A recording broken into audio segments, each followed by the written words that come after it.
Hello everybody, welcome to the stream. Today we're going to be doing some more Fire Emblem Awakening Lunatic Plus.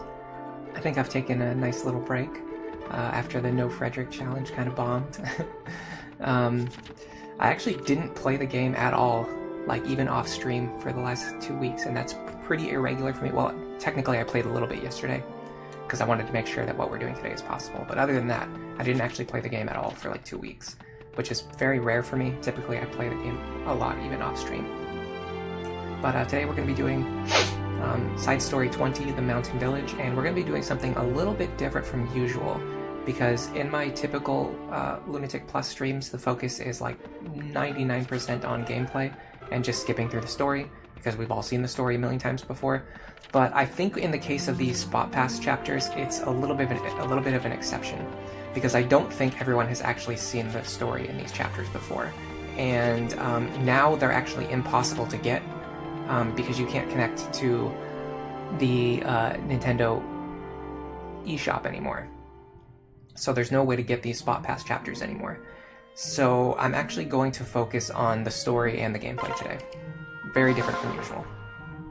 So side story number 20, A Hard Miracle.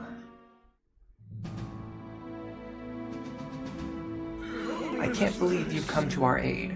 Oh, gods be good, thank you, sir. Right. We heard rumors of girls being snatched by the Grimleal for use in sacrificial rites. All true, I fear.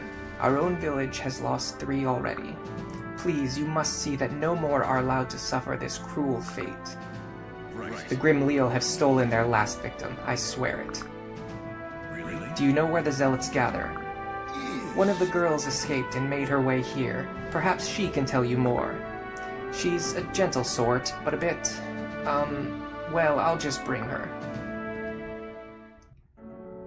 Snow warning, we're creating a succession crisis with this one. Cassie Cat, hello, welcome to the stream. Hello, Beep Bop, welcome to the stream. It's your first time catching a stream. You're excited to see the strats live. Yeah, we'll be getting to the gameplay soon. I'm actually going to focus on reading the story today, because not everybody has seen this story, and not everybody can see this story anymore, because it's not, you can't download the spot pass chapters anymore. Even though they're free, they're just not available to download anymore. So it could be fun for anybody who has no possible way to play these chapters. You can get some of the story by watching me play it today. Emmeryn! No. Emmeryn! Sister, is that you? Oh my gosh, Emmeryn! Sister? It's me, Lisa! Sister. What magic is this? Do you not recognize us? Why? Please, sir, I fear you're upsetting the girl. She doesn't comprehend as you or I. Explain. I know little about the situation, sir. This girl doesn't hail from here. She's been like this ever since the night she arrived in our village. When she speaks, it's with the words of a small child. It pains my heart to imagine what horrors drove her to such a state. Oh gods, Emmeryn. Ill news, sir. The Grimleal make for the village. Not again. We can't allow any more innocent girls to be hurt. Nor can we. Shepherds, prepare for battle. Good morning, Mr. Bush Ranger and everyone else. Good morning, Nev Champion. Hello. Let's see. You recently played this chapter at the end of your last run.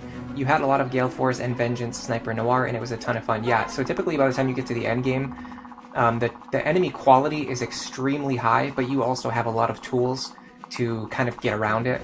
Now, our team is relatively pretty weak for an endgame team. We did very poor preparation, but I did some playtesting yesterday, and I was able to kind of match up against the enemies in this map decently well.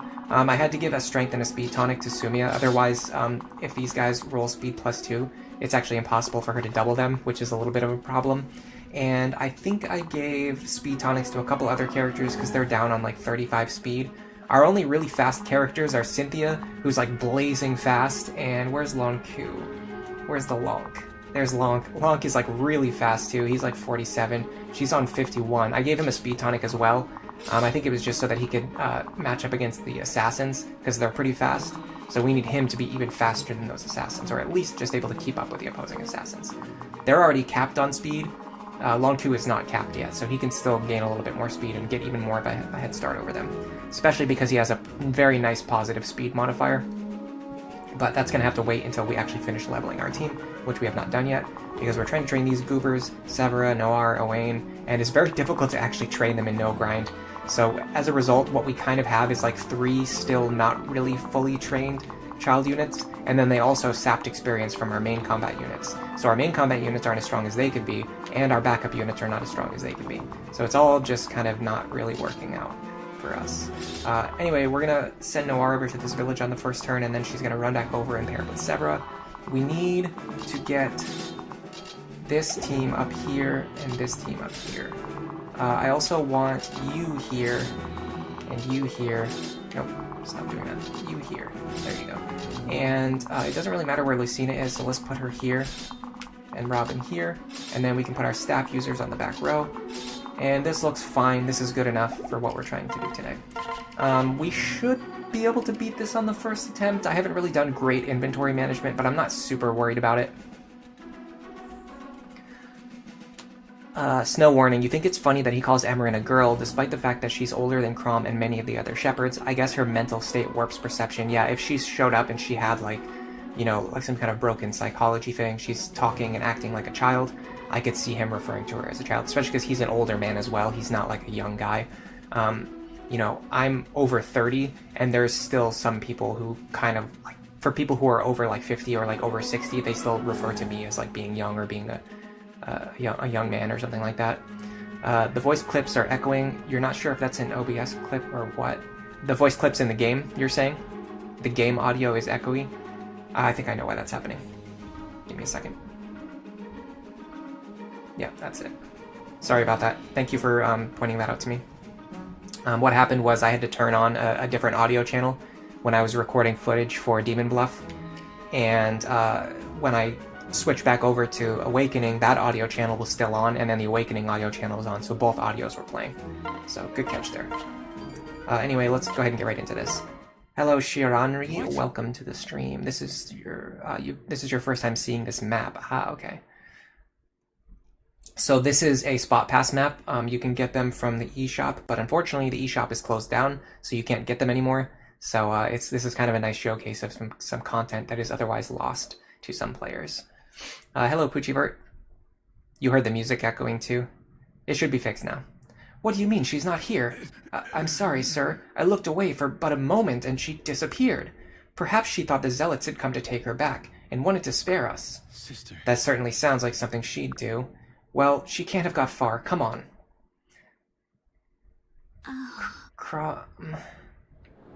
So you cannot actually recruit Emmeryn during this battle. She's sort of like Severa in Severa's Paralogue. Where's Severa? She's sort of like the way Severa works in Severa's Paralogue. You have to keep her alive, and then if she's alive at the end of the battle, then she joins your team. Now, Emmeryn has some pretty interesting stats. I believe she has very high magic growths, possibly some of the highest in the game. And I'm not sure about her magic cap, but it might be very high as well. Maybe we'll look into that later. For now, let's focus on playing the game. Okay, so we have a little bit of an issue. We have to take care of a lot of, dark flyers. And then there's also these characters who are going to start coming over the mountain to deal with us. Excuse me, got the hiccups. As well. You've heard a 100-year-old calling a 70-year-old young lady. You guess the age difference used to be more significant. Yeah, it's just all based on perception. Okay, so let's have you visit this village. And from here we get... Please take this staff and use it to see her home to safety. Our rescue staff, an extra rescue staff, cool. I actually bought a rescue staff for all of my characters, but now we have an extra one, so that's nice. Now she can go 1, 2, 3, 4, 5, 6, 7, 8. She can go here, so we want Severa to be here. There you go. So next turn she's going to run over here, she's going to pair up with Severa, and then they can reposition as needed for the following turn. I want to get rid of this Meyer Tome user here. I believe I can use Lonku and Ordinary to do that. Let's see what the combat over here looks like. So we'd want Lucina paired up here. Crom paired up here. What can she accomplish? I wonder if we can have her kill the Meyer Tome user.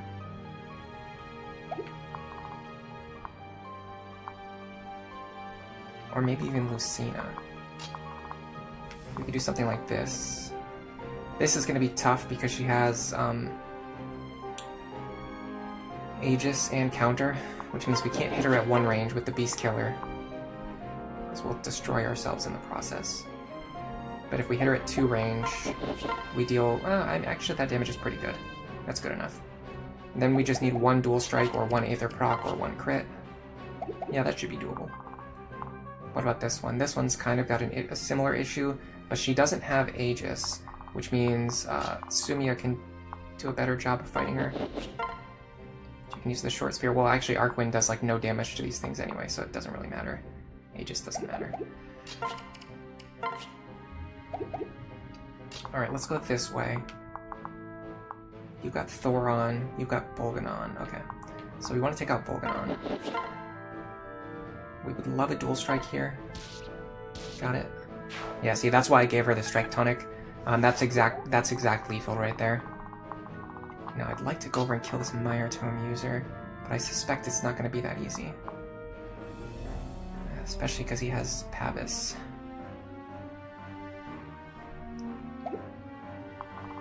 Let's see about maybe having Lucina do it with her bow.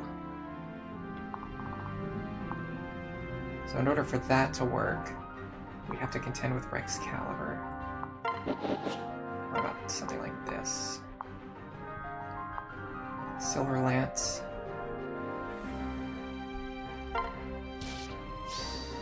Nice guard. That bullion's going to be useful too because we are running out of money, I will tell you right now. So then we go here. We do have to dodge a crit. And we would like some kind of crit dual strike or whatever else. Aether Proc is nice too. Nice. Okay. That's 1 Mire Tome user down. I think there's only those 2, but there might be an extra one that I'm forgetting. Yeah, so this is the only other Mire Tome user. So if we can get rid of him this turn, we don't have to deal with any more Mire Tomes, which I will be very happy about if we don't have to. I think we can set up a situation where either where Lucina fights against this guy. She has 50-something speed. That should be enough to double this guy. We can even use the silver bow here. We don't need Ufel.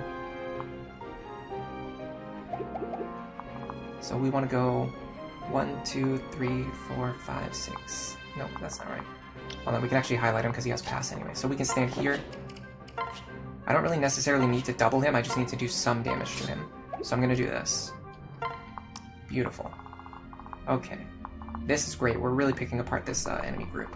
I'm going to start highlighting all the other enemies now while I read chat.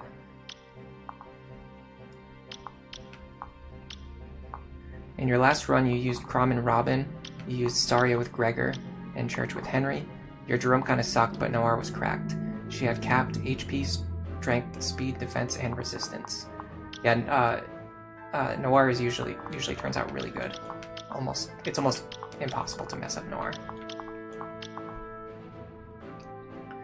Rally speed is good as well. The boss has one too. Yeah, that's right. I mean, but I think the boss doesn't move, but I'm not sure. I can double check that. In fact, I should have my chapter guide open right now. I'm gonna open it and I'll also forward it to you guys. So let me do that now. Looks like people really like Emmeryn, so I'm glad I did this chapter first. List of chapters in Fire Emblem Awakening. We're on Sidestory 20.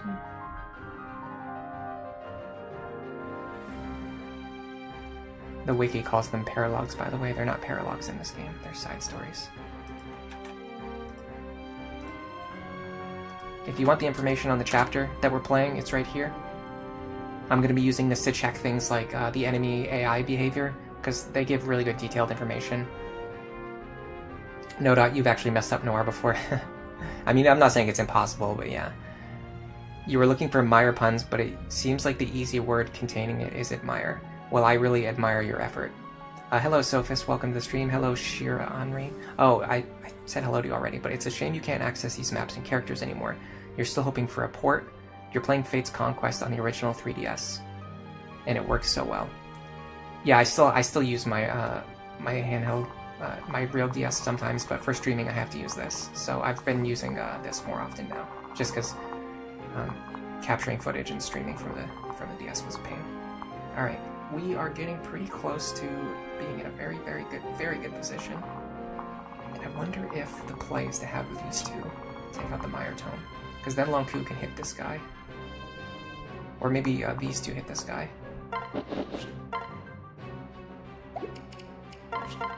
Kronk can probably snipe him with the longbow.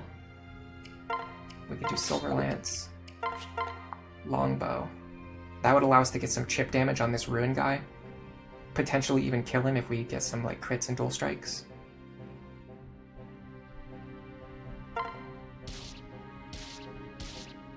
Nicely done.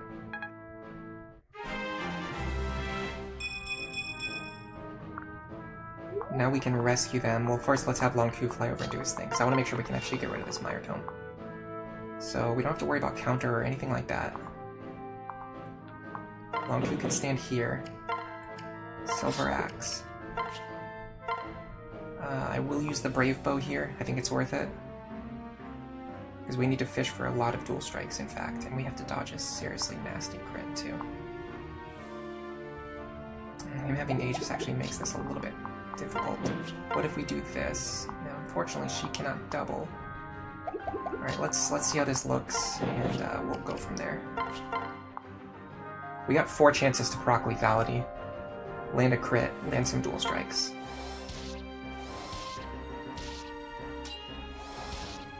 Okay. Burning through some Brave Bow charges, but we'll be able to get some more. We're at the end game now, so we can buy as many Brave Bow charges as we want or need. So we're not really too concerned about those anymore. Alright, let's pull Lonk back over here.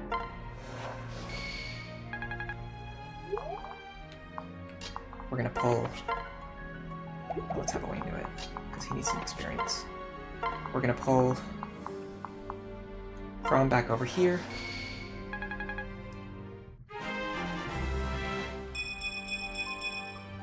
Nicely done. I made a little bit of a mistake leaving you in range of the enemies, didn't I? Is it just this one?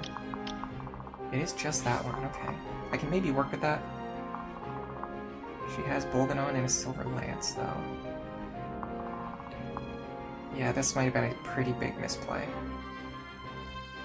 Do we have anyone who can get over there and do something about it? I don't think so. Okay, where can you actually move? 1, 2, 3, 4, 5, 6, 7, 8. Here. Here. Or here. Yeah, we'd have to block all 3 of these tiles. That's not happening. I could just use I could just dance. It's a little bit of a waste, but it's better than restarting the entire chapter. Grab you. Alright, now I'd like for Sari and Robin to fight as many of these enemies as they can. So let's look. Now this one has counter. That is unfortunately going to kind of screw this up. Although I think they're going to attack at 2 range because their Bolganon does 57. The tricky part is we have a lot more defense than resistance. No, that actually works to our favor because that means they're definitely going to use Bolganon. So they're going to attack at 2 range, which we can handle.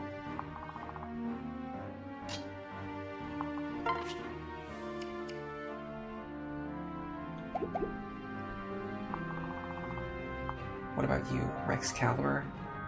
You're going to be attacking at 2 range. I think. I can't see any reason why you'd switch weapons.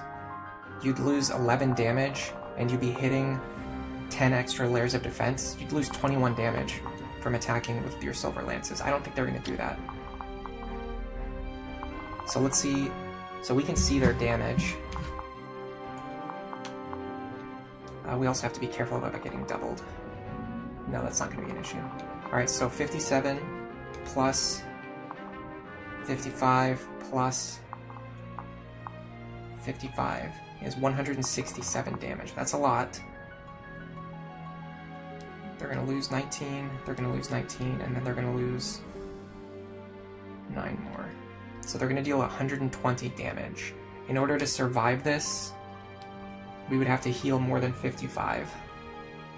Can we heal more than 55? We can do 53 damage. No, their res is too high. Okay, so let's see if we can survive against 2. So, 57 plus 55 is 112 damage. Minus 19. Minus 9 is 84. I think we can only survive 1 hit. I think we can only survive 1 hit. So let's do that. Let's get you over here. I'll use my Ruin Tome, because I want crits. We're going to use the Silver Axe. No, we're going to use the Sword, because they're going to be using a Tome. Pair up. Going to Rally Luck. And Anna can do this.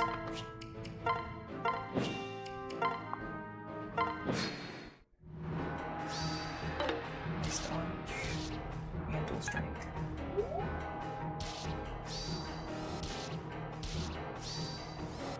Nice. Yeah, we definitely would not have been able to take 2 attacks there. And that's crazy, because Sari is our best tank. And she cannot even take 2 hits right now. Alright, the good thing is we only have 1 more Dark Flyer to deal with. From the initial group anyway. There's backups, of course.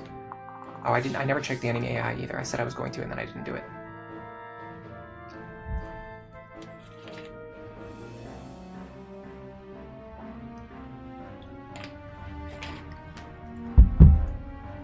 Ruined sorcerers are extremely cruel, yeah. Hello, Nathaniel Smith. Welcome to the stream. Who's a better mother for Assassin Morgan? Savory or Anna? Well, I know Anna is one of the best partners for Robin, but I don't necessarily know if that means that she's the best mother for Morgan. I'd have to look into it some more. It's not something I know off the top of my head. I do know that the Anna-Robin pairing is extremely strong, though. It's used in a lot of like limited type runs, like any kind of challenge run, LTC. Low growths, low level ups, things like that, like Anna Robin. If you're using male Robin, Anna Robin is an extremely powerful pair up. Bronze Vixen, you're wondering why this chapter reminds you of Gaiden. So I'm not 100% sure, I'm not saying this with confidence, but I know that a lot of the Awakening maps are actually based on maps from previous games, especially the Paralogue Sidestory maps and the Child Recruitment maps. And the Spot Pass maps, so there is a chance that this could actually be based on a map from Gaiden, but I'm not an expert on Gaiden, so I wouldn't be able to recognize that just by looking at it. Yeah, it's a good thing the enemies don't know they have counter, otherwise they would have attacked at 1 range. Very true. Oh, we can get right into range with him too. Oh, that's interesting, because I might be able to do this.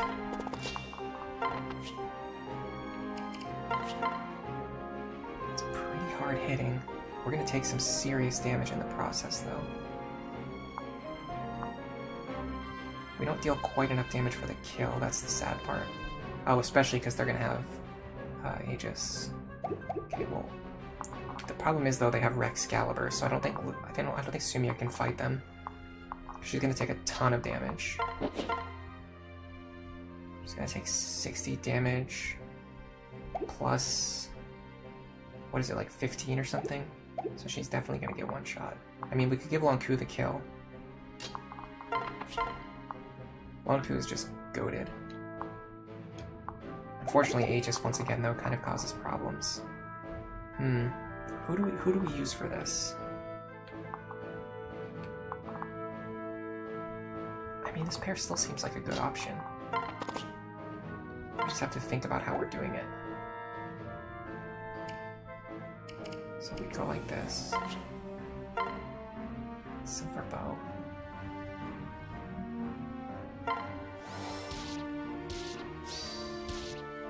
Okay, that's fine.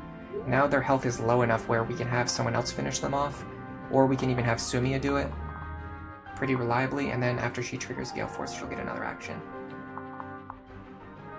Yeah, let's go with that.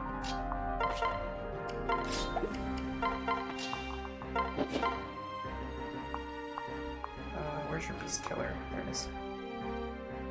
So 1-shot Beast Killer. Beautiful. Beautifully done.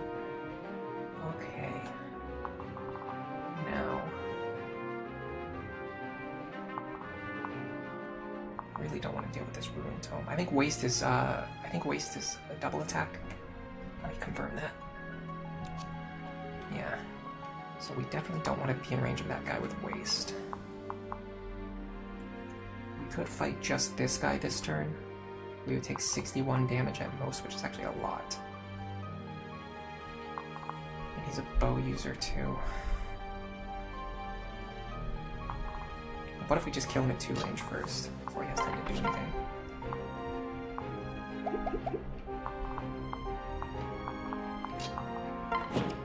We're still not fast enough.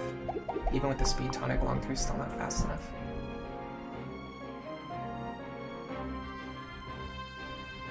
If the enemies knew they had counter, they'd be so much harder to deal with. That is very, very true. It's extremely true. Yeah, this guy's a little bit of an issue for me.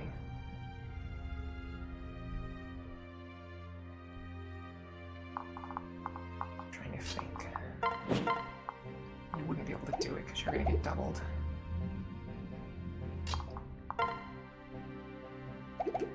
I mean, we can shoot at him from range. There's no reason not to do that. I'd like a better lance, but I don't think I can get one.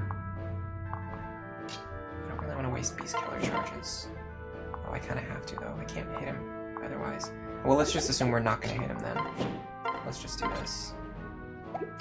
Well, I mean, there's no reason not to swing, because if we do hit, then we don't lose any durability if we don't hit.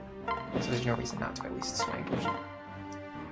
Should we send some more Brave Bow charges into this? I think so, because it's extra lethality procs, extra crit chances, extra dual strike chances.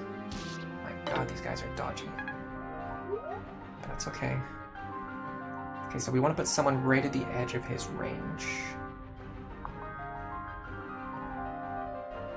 It has to be someone who can survive a hit from his bow, which is going to deal around 60 damage, minus half of their defense. So we want the character to end their turn right here.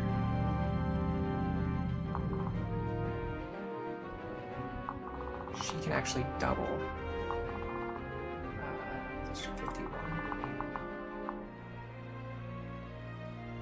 Just barely. So we get her over here. I want her to be as accurate as possible. So I think we'll use Pokemon. I don't need to use an elixir here. I can just have Brady heal you.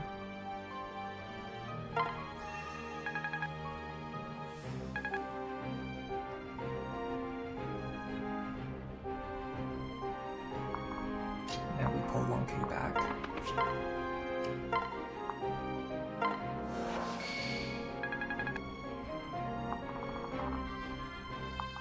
Now, this team here should be able to pick up some easy kills. We can double.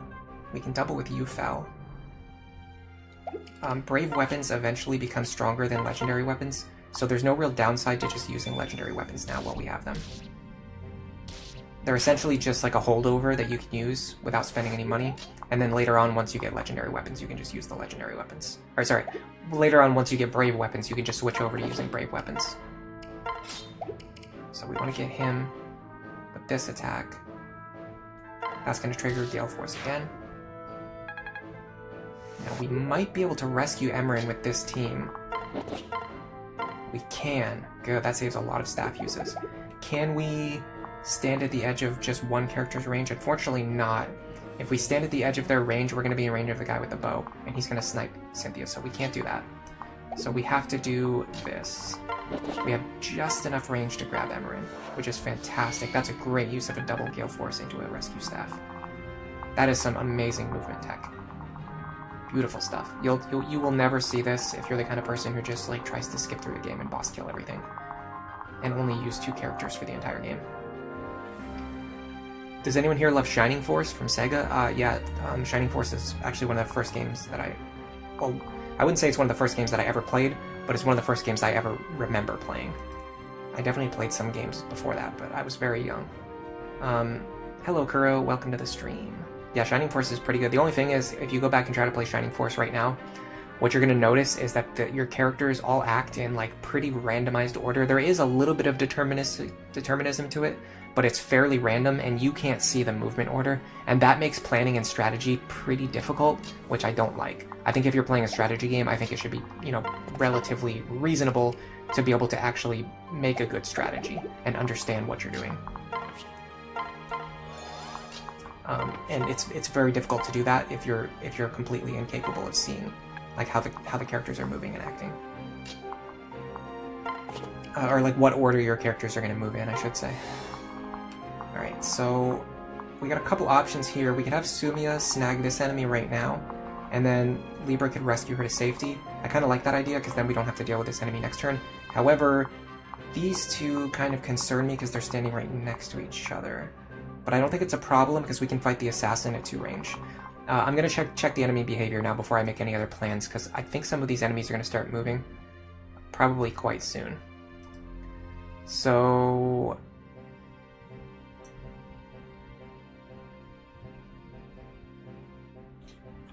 okay, the ones near the boss are all clustered together, and they all start moving at the same... like, they start moving when you provoke that group. So this group up here is... I'm not sure which enemies are included in it, but there's a group up here that's with the boss, and they won't move until you provoke the group. So they have a... like, there's enemies up here that are linked to the boss, they all have a linked AI, and they all move together. On the other hand, there are also enemies that begin moving on turn 2.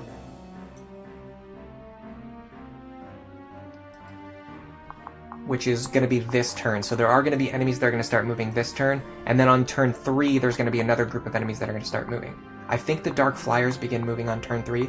I think the Dark Knights begin moving on turn 2. And then I'm not sure which enemies are linked to Ardry. Maybe we actually already provoked them accidentally by attacking one of them. But either way, we won't have to worry about these Dark Flyers for a couple more turns. We will have to worry about these Dark Knights pretty soon. Let's go ahead and get rid of this guy, because we have to player phase remove him anyway, so we might as well just do it now. I'd like to do it with some kind of method that's going to cause me to not be at risk of taking damage, but I don't see that being a possibility. Even if we use Gungnir, we're still risking taking a crit. Can Chrom get him? The problem with having Chrom do it is then you don't have Sumia in the lead. I might hold off for a turn. Yeah, I'm gonna hold off for a turn because I don't have any more actions left to do what I want to do. So I'm just gonna wait for a turn.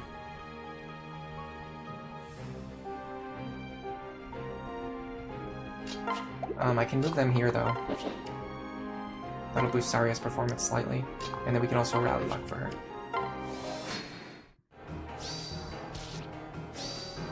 Nice Vengeance proc. Yeah, so the Dark Knights started moving, as predicted. So it looks like this one's not going to move, maybe, or maybe he moved from over here or something. So it looks like this group here, these 6 enemies, are linked to the boss, and then the Dark Flyers are going to start moving this turn. So I'd like to clear as many footlocked enemies as possible this turn. That way we can prepare for the Dark Flyers next turn, and so we have actually safe place to stand. Because right now we don't really have any safe spots to stand. Or we're very quickly running out of safe places to stand. Lonk cannot get as far as I want him to go. Or this way either, so unfortunately he's going to be pretty useless this turn.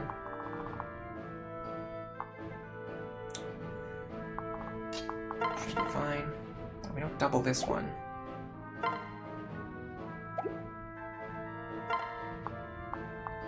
Our accuracy sucks too. Yeah, these guys are very difficult to double with their capped speed.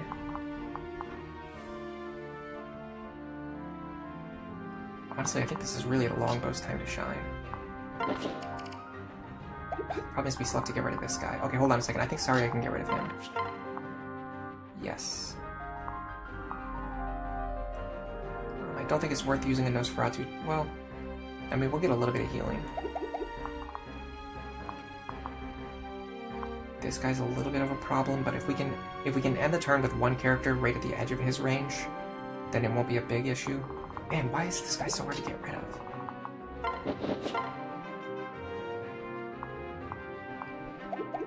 What if Krom gets rid of him?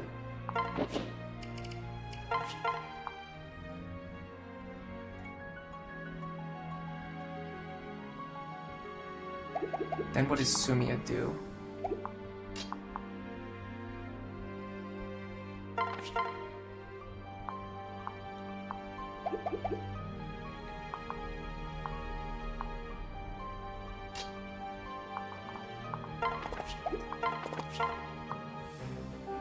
Can you do it? No, you're not strong enough. Yeah, we're in a tough spot because the enemy quality is so ridiculously high. It's unbelievable how strong these enemies are. This guy's got counter. Can we at least double him? Yes.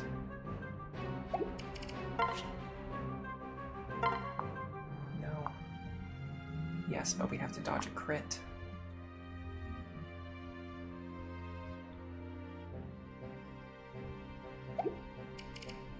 Alright, let's see if we can pick up this kill first.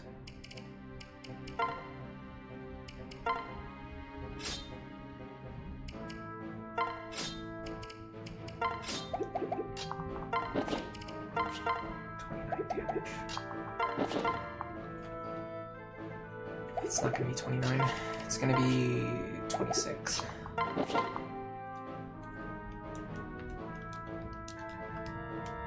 Damage. Okay, if we get one dual strike here, we can get a kill. I think that's worth fishing for. There you go.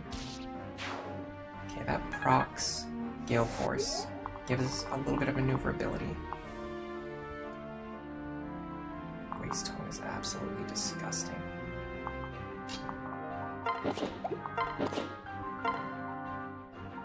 She can actually take it, which is pretty interesting. So what if we do this? Well, maybe we'd have Lucina kill this guy. Oh, he's gonna be difficult to get rid of.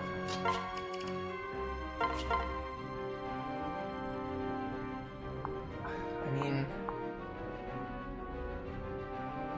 we're pretty likely to survive this, but not necessarily guaranteed. There's about a 7% failure chance here. And then even if we don't fail, we could still potentially, like, not kill the guy, too. Oh, I forgot about Luna. I completely missed Luna. I can't die until we've seen this through to the end. Even if I cannot fight, even if I do nothing, I want to stay with you. Forgive me, Father, I have to live. Alright, let's try this again. Let's try to be smarter next time. We might have to go through our inventory and upgrade our gear a little bit, because our team is relatively weak, so we're gonna need better gear if we want to get through this chapter. So whose damage feels a little bit short of where it should be? So first of all, Krom, I mean 14 longbow charges is really not a lot, considering how many dangerous enemies we have to attack from 3 range. I almost wish I had another sniper with a longbow. That's like what we're really missing from this composition, is another sniper, like OR. I mean, we could send her over to sniper now.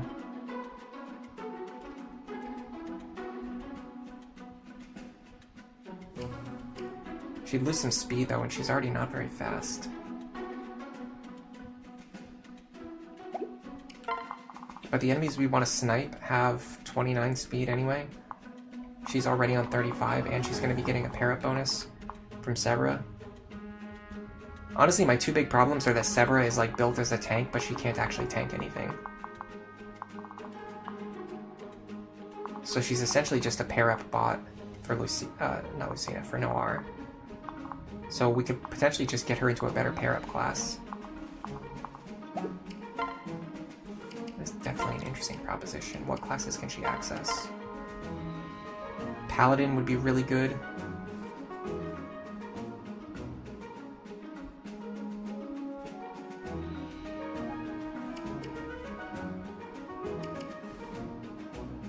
Falcon Knight would be good if we want speed.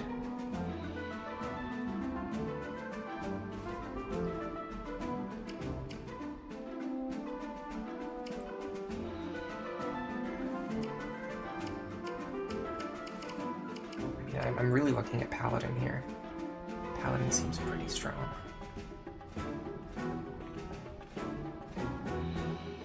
So if we make her into a Paladin, and make Noir into a Sniper, that gives us a second longbow user. Where do you actually get longbows from, though? Let's find out. I feel like they have very limited availability.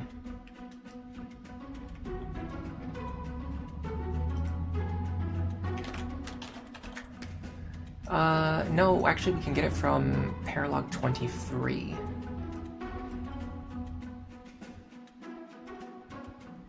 Paralogue 23. That is the Radiant Hero. Yeah, we can't do that. We'd have to beat Priam's Paralogue first before we could get more longbows. I mean, technically we could just summon spot pass teams and buy them now.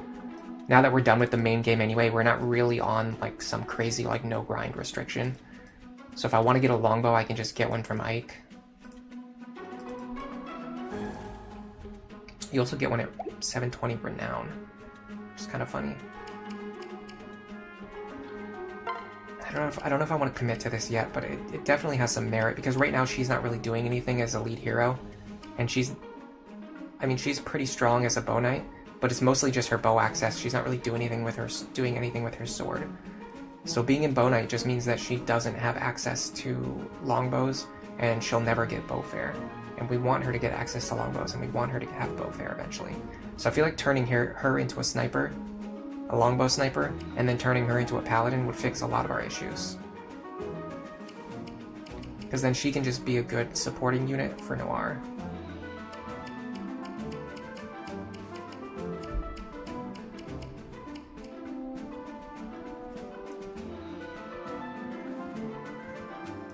Noir might want to be an assassin. So the thing is, she doesn't really need sword access. I mean, there are some good things about assassin, but what she really wants is longbow access to deal with the extremely high enemy quality, because there's enemies who can kill us at 2 range now. So our snipers can't kill them. Our bow users can't kill them safely anymore.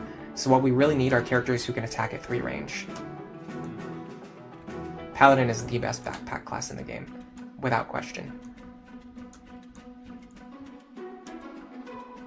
You've had an attempt on Chapter 6 where you just walked right into counter and blew up. Yeah, that happens all the time. That happens to me all the time still. You know what we can do, actually? We can just make a backup save. Here. And then we can go back here. So we can just come back to this backup save if we end up not liking the changes that we make. So here are my ideas. Unfortunately, we need some gold to fund this operation, and we have a bunch of items that we have to sell if we want to make some gold, because we're not holding a lot of money. We're holding a lot of items that we have to sell in order to get money. Do we have another longbow in the convoy already? That's a question. And it has an answer, and the answer is yes. Actually, we have a second longbow already. So technically, we can just grab this one. Okay, so let's do this. Put away our swords. We're not going to be using those. You are going to put away all of your gear for a second.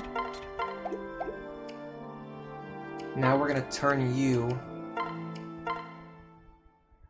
into a sniper. So you can be our second longbow user, because we desperately need one. And I'd like for her to have a little bit more speed, but the amount she has now is fine. Can I use all the renown rewards now? Yeah, I think that would be a little overboard.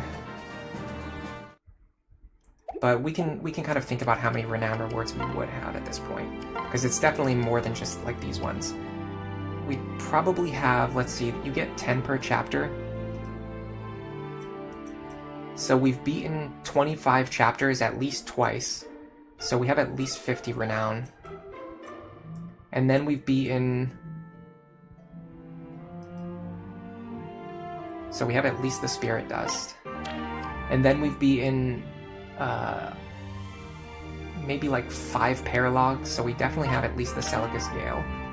I'm not so sure that we're actually up here. I don't know if we've actually beaten like 72 chapters, but again, I also don't remember exactly how Renown works. There might be ways that you get other points. Let me look at the formula.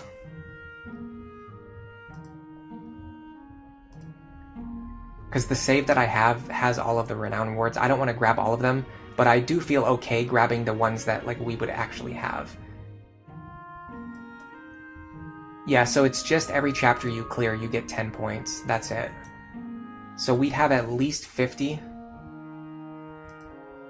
from beating the game twice. So one time to unlock Lunatic, and then another time to get to the end of Lunatic Plus where we are now.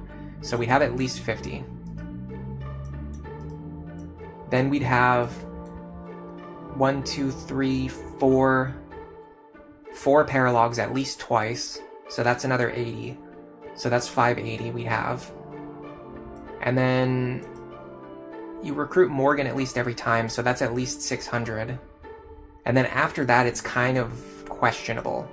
Like, how many of the other Paralogues have we actually done? I mean, we've done like a couple, and let's theorize that we would have done a couple in beating Lunatic, so we probably have the secret book. I mean, the longbow is kind of dubious, but it's not unthinkable, because it would only have to require us to beat 11 Paralogues per playthrough, and there's 23 Paralogues, and we're at the end of the game. So if we did like 10 last time and we did like 10 this time, or if we did more than 10 last time and we did less than 10 this time, we could theoretically have this longbow by now. So let's grab the longbow and just call it a day. We do need to buy another second seal now. I carry only the finest. And for some reason we don't have enough. Oh, it's 2,500. I was looking at it backwards. Okay, so we do need to make some money. So let's sell some things that we're not going to use. I feel like I don't really use the Armor Slayer, and the reason why is because armored characters tend to have lances, so you typically would use the hammer against them instead. I wish I could sell Soul and Amatsu, but I can't. I'm never going to use them. Soothing Sword, we're not really ever going to use anymore. Things like Eliwood Blades, you're not going to use anymore. We don't need C rank weapons, we need like A rank weapons.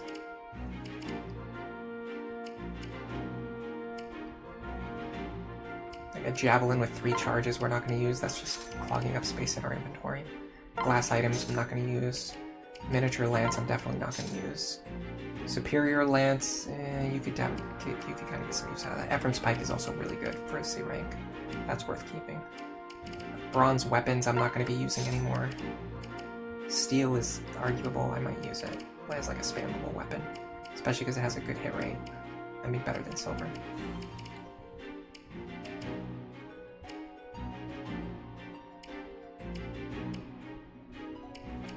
Forged bronze bow, I mean, this ends up being a little wasteful, but I don't think we're going to use these forged bronze and iron bows anymore.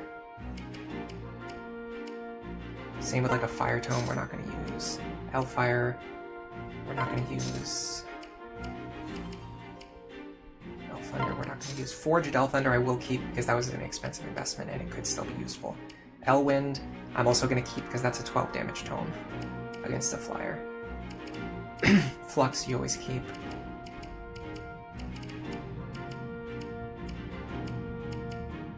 Wilderwind we don't need anymore because we have Ruin.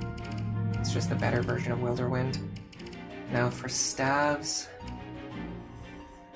it's really tempting to sell the recover staves because you can just heal to full without them, but it can also be tricky to do that sometimes. Okay, what about stat boosters? Which stat boosters are we never going to use? I'm never going to use any secret books, I don't think. Well, right now we have as much money as we have enough money for what we need, so let's not sell anything else unless we need money. How did I miss her twice? Where is she? Severin, here you are. Okay. You're gonna use this. We're gonna make you into a paladin. That's gonna fix a lot of our issues. Because we have her in a lead combat class, but she's not a good lead combat unit right now. She needs a lot more training. So we might as well just put her into a support class while she trains. Okay, so Sever and Noir are looking a lot better now. I could give her a speed tonic.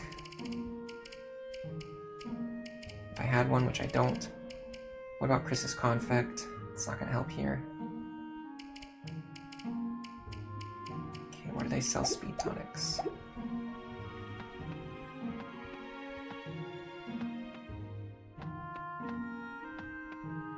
It's somewhere around here.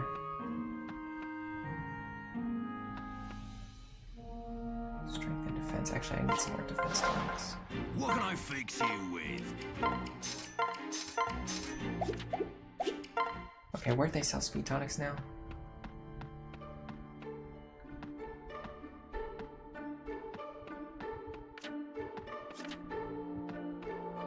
Cannot find them. I know they're around here somewhere. Speed tonic. Here we go. I just saw that shop was selling a longbow too. I think Anna's selling it. It's not on sale though. And we can get brave weapons from another shop, so we don't need that brave weapon right now. I don't need to buy the longbow from her, I can just buy it full price from somewhere else. I would only buy it from Anna if it's on sale. In fact, let's see if Anna is selling anything on sale. That's a good value. Thoron is... I think Thoron is A rank, isn't it? B rank? That's actually pretty good. That's a silver weapon on sale. And it's the best class too. Thunder weapons are the best class.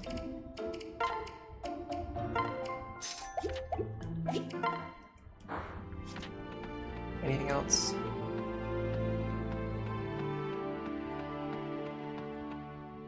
No, steel weapons I don't need to buy on sale. Okay. So, now let's think about our gear situation. You would like a longbow.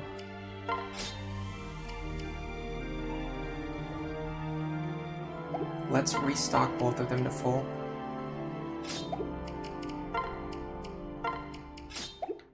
Okay. She has 34 speed. She's actually faster than Crom.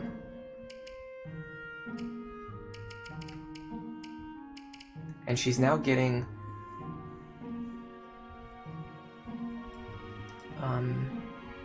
let me compare the hero pair-up to the paladin pair-up.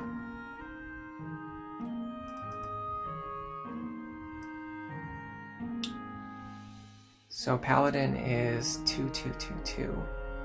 Hero is 332. So she's basically getting 1 less point of skill, 1 less point of speed, and 5 more points of strength. So that's a pretty big damage increase for her. But she did lose speed from going into Sniper, and then she's also losing speed from Severa switching from Hero to Paladin. So she's down 3 speed, which is a little tough to accept. But I think she still gets +7 from the Paladin pair-up. Just on like a quick math level. And she can now use much stronger bows.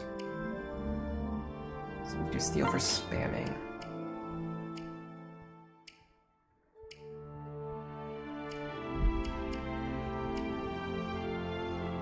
And is for important kills, and then silver for like generalized combat. We can even give her the blessed bow, there's no reason not to. Well, it's actually probably better for her to be holding like an elixir. Okay, now for Severa, if I had an arm scroll, I would definitely give it to her right now, but I think I sold all of them because I thought I would never use them. Funny stuff. But at least we have this forged bronze lance for her to hold. And then she is a decent sword fighter. I have a bunch of steel swords, I have no idea why. They're pretty much useless. I'm actually going to give her 11 sword, even though she's really bad with it.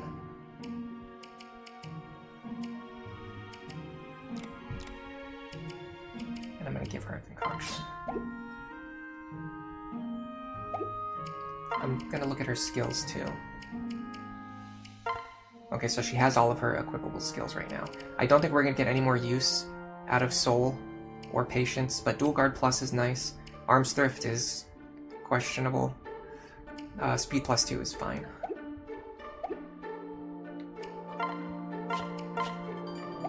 Yeah, we didn't really build her as a pair-up character, but she's not strong enough to be a main combat character. Okay, Crom... Robin...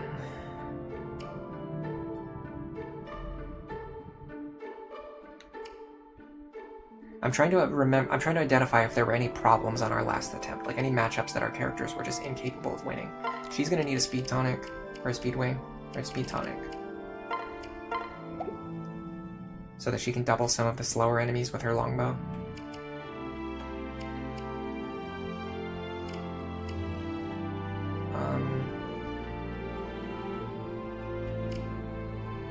I almost want to see if I can find a space for Basilio, but I don't think there's any room for him. Excuse me. Oh, I wanted her to have a stronger lance, and she can't make use of the hammer on this chapter anyway. Can she use a killer lance? Yeah, with that.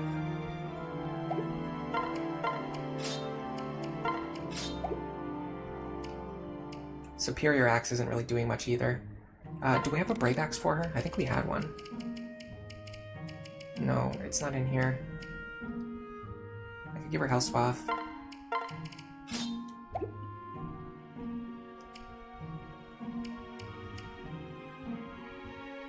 I have any other Brave weapons? I don't think so. I have to get some money to buy one, which I will have soon. Yeah, we just have this one Brave Bow, which actually doesn't really have a lot of charges either. Oh, let's look at Saria's equipment. I don't think we're going to be using Ruin or Flux, because the enemies are too strong. We're going to be using, like, Volgadon, Vol Flame, Thoron, and then Nosferatu, like, under extreme conditions. In fact, let's take a look at our Dark Tome situation. We could have her bring a Mire Tome and use that, but it's a little dubious because we only have 10 charges, and I don't want to waste them. Definitely don't need Goetia, because I have Vol Flame. Right. The question is, do I want to forge a Nosferatu Tome? I don't think it's worth it. I don't think it's that important. It's just a lot of enemies on this map are very magic resistant. Again, we don't need this hammer for anything. We can instead give you a stronger axe, like a Hector's axe. There was somebody who didn't have a beast killer who I wanted to have one. No, I'm going crazy. I had one. They all have one. Oh, here we go. Here's something to consider. Can we do anything with him? Not sure. Let's give Longfu some extra HP, defense, and resistance. And Lucina as well, because Lucina's pretty frail. Longfu is definitely one of our frailest characters. Lucina can be pretty frail, as what happened last time, we forced a game over because of her.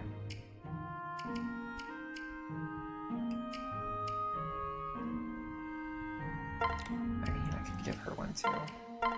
Might as well just use these while we have them.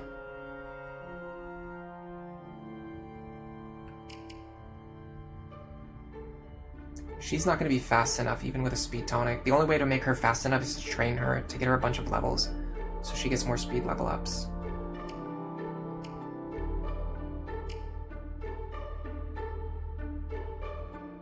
We have 2 charges left.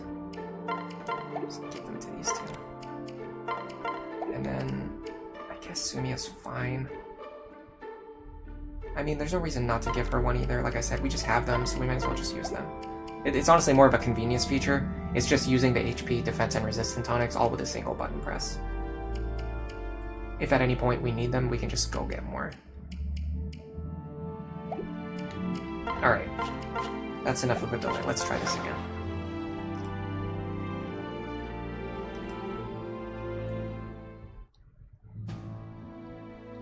Please use your stat boosters. You have 5 spirit dusts. I mean, the problem is, Saria's magic is like close to the cap already, and she's gonna cap it soon. So who would we give the spirit dusts to?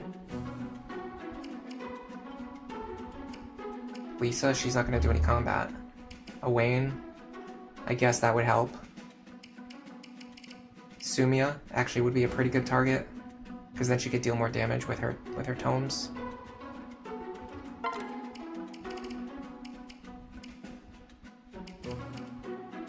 I find it more valuable to save them because we can eventually get, either we can sell them and use that money to buy brave weapons, or we can use them to get we can use them to set up kills on like really difficult enemies. Right now we're not struggling. Like, why would you use stat boosters when you're not struggling with the enemies? I mean, yeah, okay, we are struggling with them, but they're not impossible for us to kill.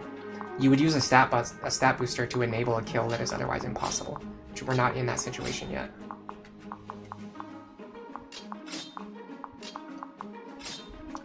How far can she go? Okay, what about in this direction?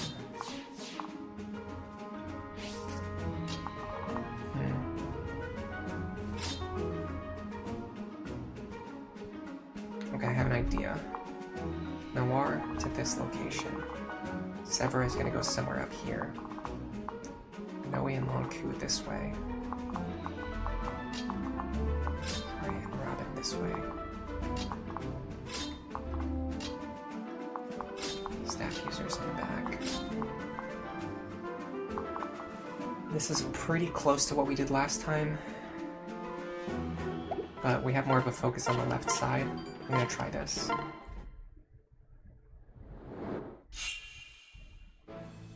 Emmeryn's going to consume all the stat boosters and become the main character. We'll see if that's the case.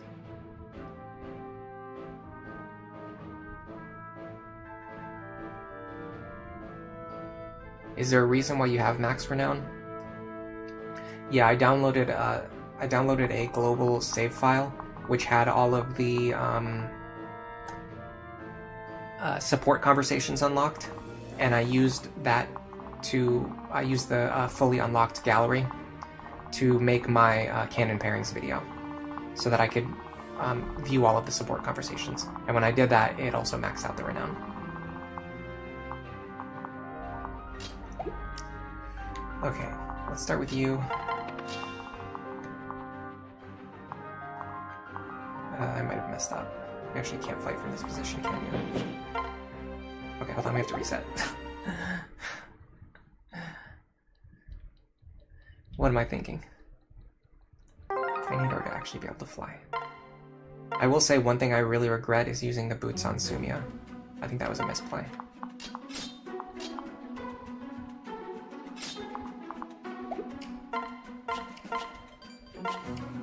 Okay, this should be better. So Lonk should be able to get over here.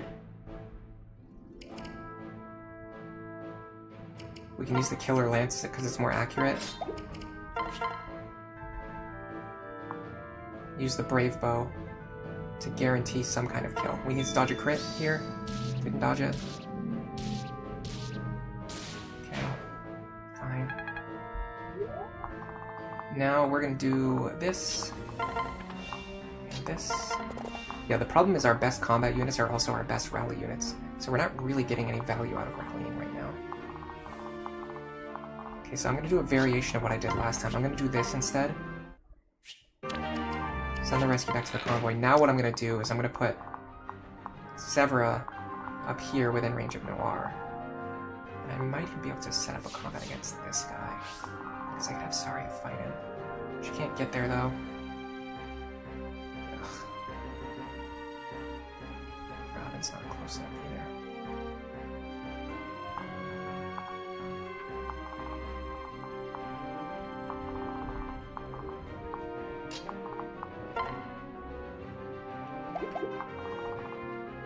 She actually does not double this guy, even with the Robin's pair up either.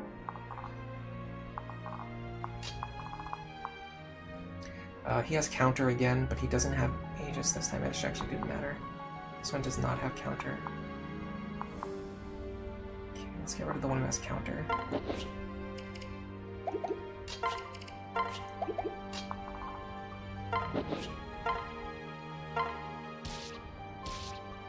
Nicely done.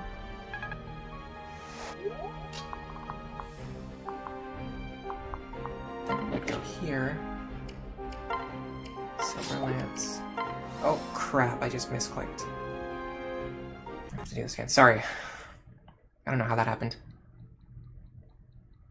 Sumia needed the boost for a tripping issue. Yeah, we used it to give her +1 movement to make like one chapter easier. And then over time, I just got into so many more situations where I had other characters who I would have rather be holding the boots.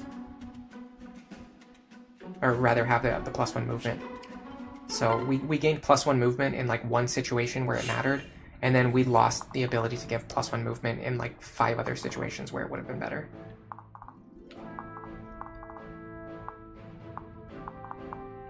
Alright. Yeah, that was just me misclicking. Alright, let's try this again. Little Lance.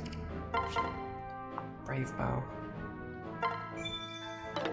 Nice dodge. Fine. Alright. Now we do this.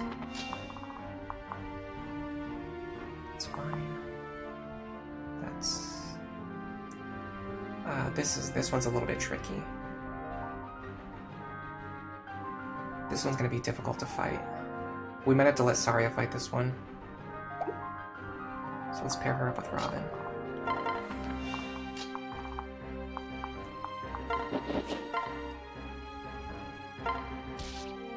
Just need one dual strike there. I'm gonna try to go...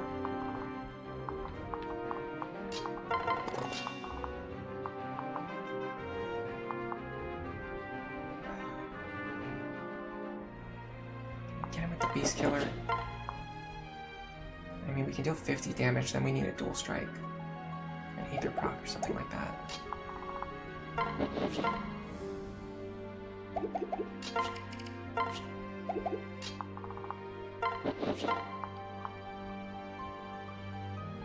The worst we take is Thoron. Okay, nice. And then I'd like for Lucina to hit this guy.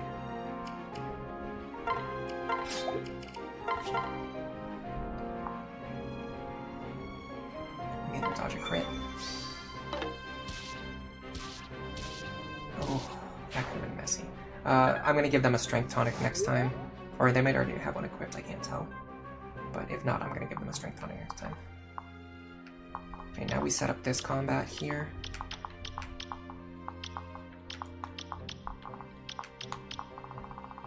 Lucina versus you. 3, 4, 5, 6, here. Ah, that's a problem, okay. That's an issue. Now they overlap. Well, what do we do in that situation?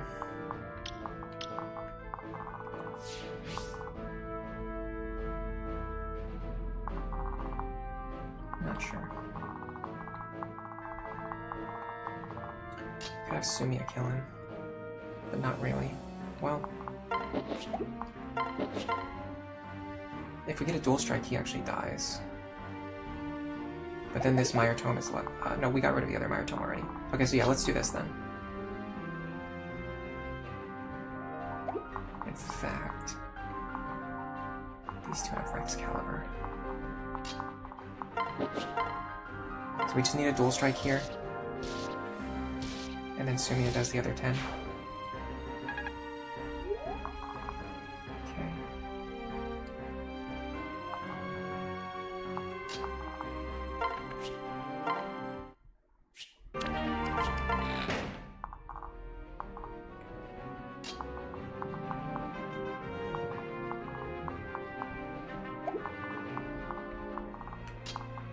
Yeah, by putting you here, this gives Noir the ability to pair up with her, and then she can move very flexibly next turn.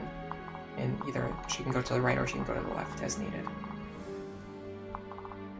Okay, we have to pull Long Q back, so let's do that.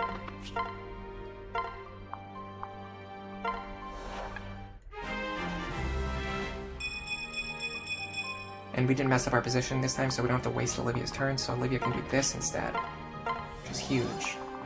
So now we can either have Long Q fight this guy on enemy phase, or we can have Noe in the lead, so she can fly next turn. So this guy has... unfortunately he has Luna Plus. So we can't have Long Q fight him on enemy phase. But that's fine. We can do this instead. There you go. Now we have 2 actions available next turn, or we can have Long Q fly somewhere if we need him to.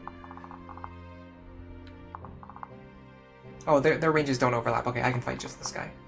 2, 3, 4, 5, 6. Oh, it's because... No, never mind. Their ranges did overlap, but it's because I killed that guy. Okay, so... 31 times 2. We can just use the silver bow for this. It's not that important.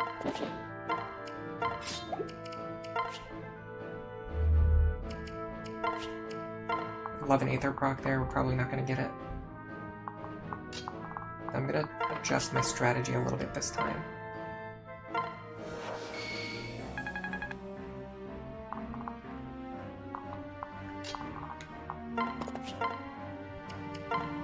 I think I'm going to try to focus on the right-hand side, because we have to keep Emmeryn safe anyway. Okay, how many of these characters can Saria fight safely now? 55 plus 55 with no Luna Plus.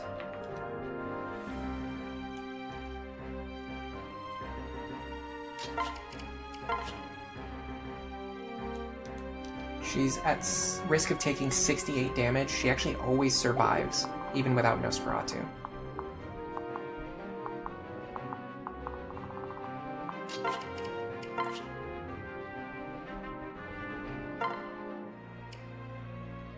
With Nosferatu, she deals 54.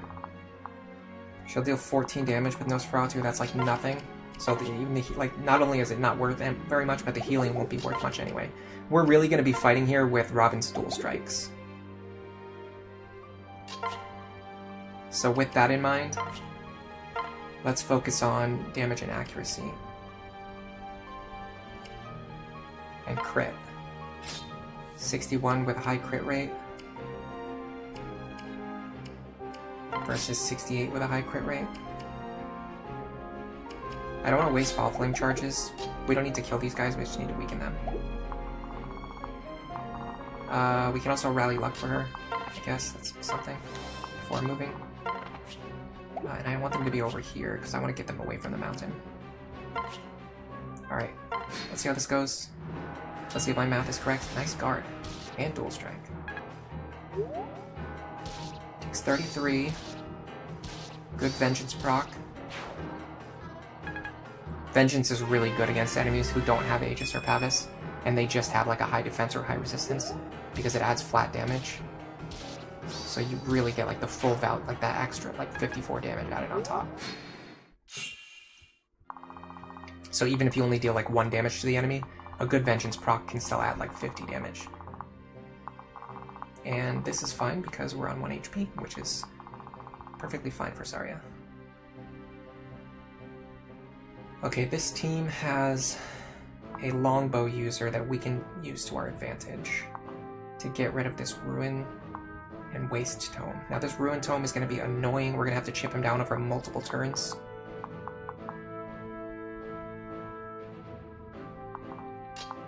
So let's get started on that.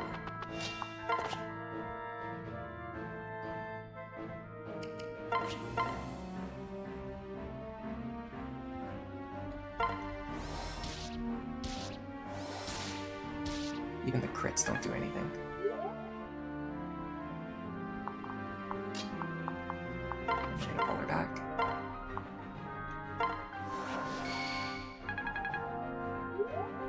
Okay.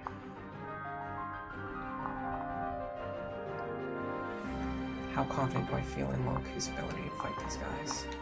Well, he can attack this guy this turn because he has no bow equipped. So worst case scenario, we just whiff here.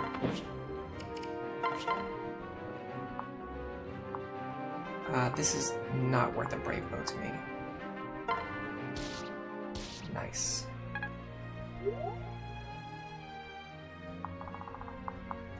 Now we pull him back.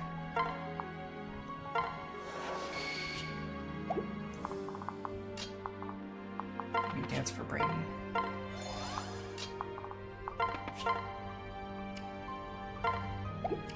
And let's get her into range of the enemy. That would require some very dubious rescue usage, though. Okay, so we did something last time, like this.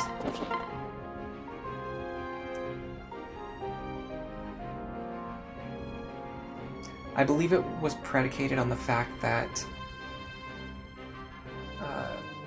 we have to be careful, though, because he has Luna Plus this time. Luna Plus completely throws a wrench in our ability to fight this guy. What about the Ruin Tome? It would be Cynthia. If he crits, we still survive anyway. Let's have Lucina go first.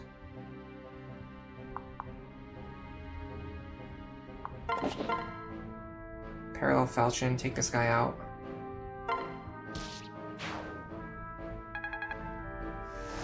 Then Cynthia goes second. From here, we're kind of just like fishing for attacks, for kill strikes, like that's really helpful, that's really helpful. Dodge helps too. And then if that didn't succeed, we would just rescue Cynthia back to safety. But because that succeeded, now we can do something like this.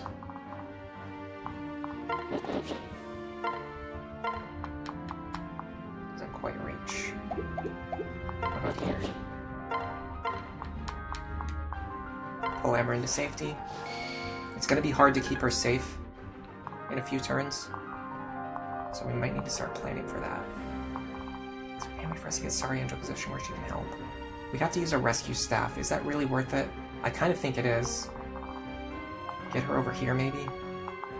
But she'd have to fight both of these guys, and she doesn't double either of them. Which actually might be fine. How much do they do? 61 plus 61. They deal 122 damage, which is actually only 46. If we can rescue and heal her...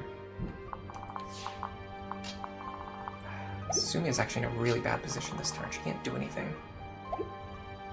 She can't reach any enemies that are killable. I should have had her come up here and kill this weakened enemy. Oh, I can rally movement. Okay, here we go. This actually makes much better use of her. With... No, 2 extra movement won't be enough. It could get me to this group, but it can't get me to the other group, and I actually want her to fight this group over here. So let's just rescue. It is what it is.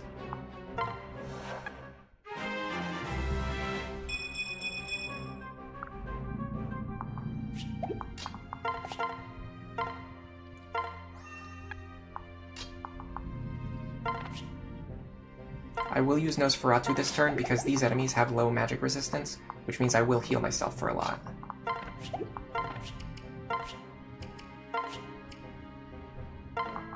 And then I'll just put these characters here for support bonuses. Yeah, so this should heal me right back up. If I get dual strikes, I kill. If I don't get dual strikes, then I can just have one of my Gale Force characters kill them next turn. We got the dual strikes anyway. Okay, we're clearing out those enemies a lot faster now, which is good, because now we only have one really annoying enemy to deal with. And he is very annoying, but he's not unkillable. This guy is going to have to be fought with Waste, because he has Luna Plus. Or he's going to have to be fought with a Longbow, because he has Luna Plus, Waste, and Hawkeye. So he will double hit, kill basically whoever he hits. I mean, maybe Sumia takes it. I don't think so. That's probably 40 plus 40 damage, just like off of just like an eyeballing. So we're gonna have Crom do it. The good thing is he does not have Vantage, and he cannot have Vantage. Stand next to Robin though for a higher crit rate.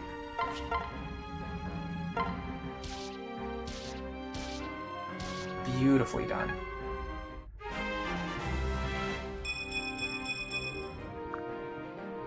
Now...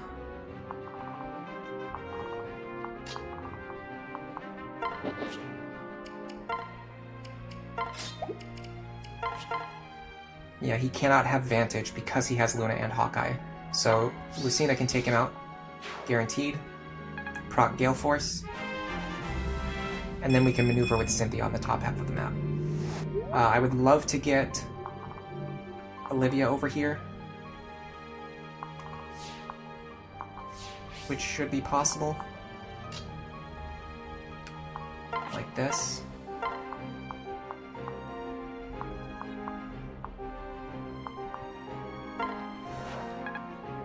Dance for you. Now we don't have to worry about him being stuck in range of one of these Dark Knights. Though it's entirely possible that we're going to kill this one anyway. But he has counter, so probably not.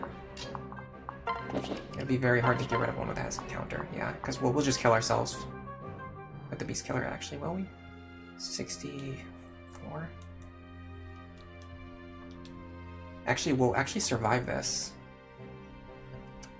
Is this worth going for? If we crit, we kill.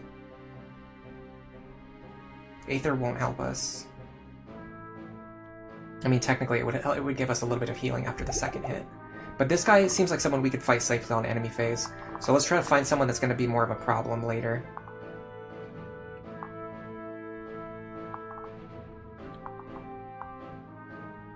Yeah, like this one.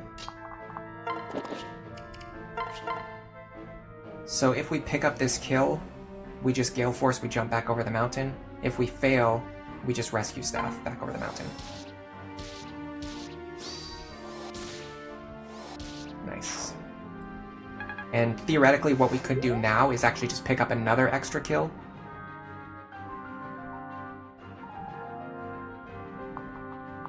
Do something like this. Beast Killer. Silver Bow. Fish for dual strikes. Aether proc there matters too because we actually get the healing. And then now we can just rescue Lucina back to safety.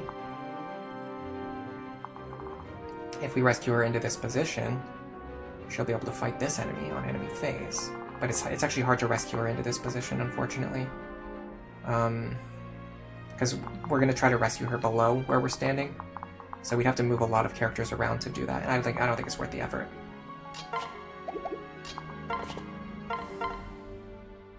Emmeryn! Huh? Do you really not remember me or Crom? I don't. I can't. It's been super hard not having you around, but I've tried to be strong like you. And if I've done this well without you, think how well I do with you. So come on, sis, you gotta stay with us, even if you don't remember anything. You do still get your turn after talking, by the way. In case I just jump scared anyone with that ridiculous maneuver. Alright, you have Bolganon. I don't see any reason why Sumia can't take that.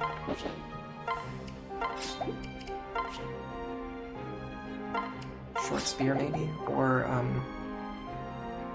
actually his res is lower. So we could do Arc Wind, or we could even do another tome. We could do Arc Fire. Arc Thunder, even. Thoron, the Thoron tome that we bought for a reason.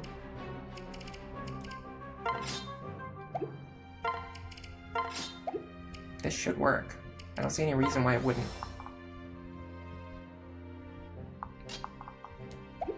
Is there any way we can have Saria pick up some kills this turn? This group on the left is starting to look scary, I will say. We don't have anyone with Gale Force to pick away at them, so we have to like burn through rescue stabs. And the Dark Flyers are going to be coming soon too. Yeah, I'd like to chip away this group faster than I'm currently doing. I need to get rid of this guy.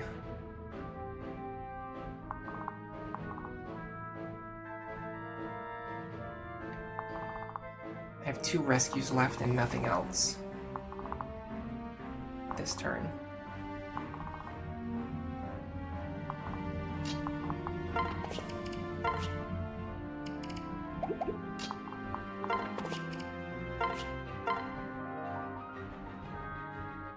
Kill him, but we could actually miss, which is crazy. We're using a bronze weapon. Come on.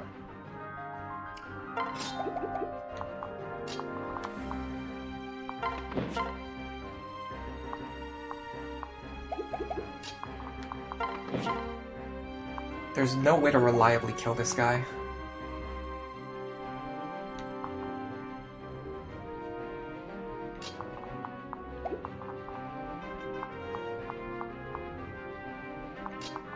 Here's what I'm gonna do. You're gonna rally skill for Lonk. That's gonna give Lonk the accuracy bonus. 92.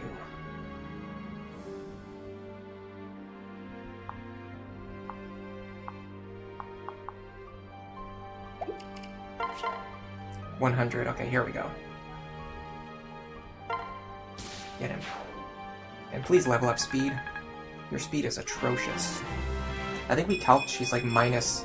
She was like -3 on speed. Now she'd be like -4 on speed. But at this point, like she's really, really behind on speed.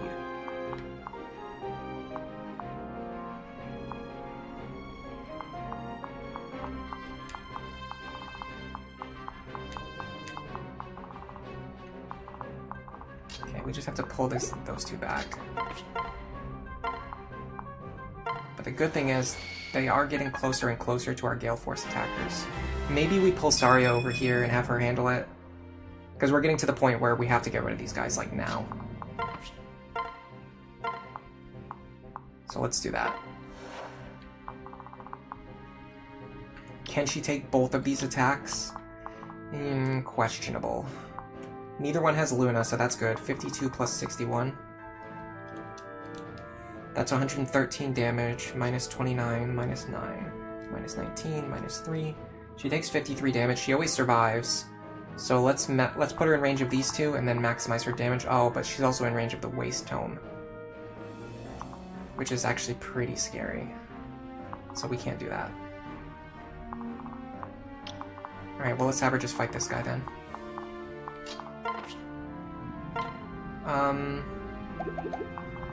He has Aegis Plus. So our damage is going to get cut in half no matter what we do. Let's go for crits.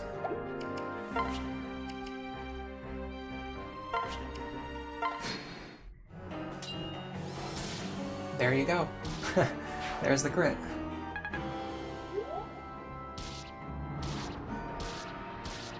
That's fine. Yeah, now the Dark Flyers have started moving. Now we're in trouble. Now we're in a lot of trouble. It looks like this group doesn't move, so I think they're linked to the boss AI. That's good. That's less pressure than I was expecting. I was thinking all of these Dark Flyers were coming. It looks like it's just these three. Those are going to be relatively easy to clean up, along with what we've already cleaned up so far.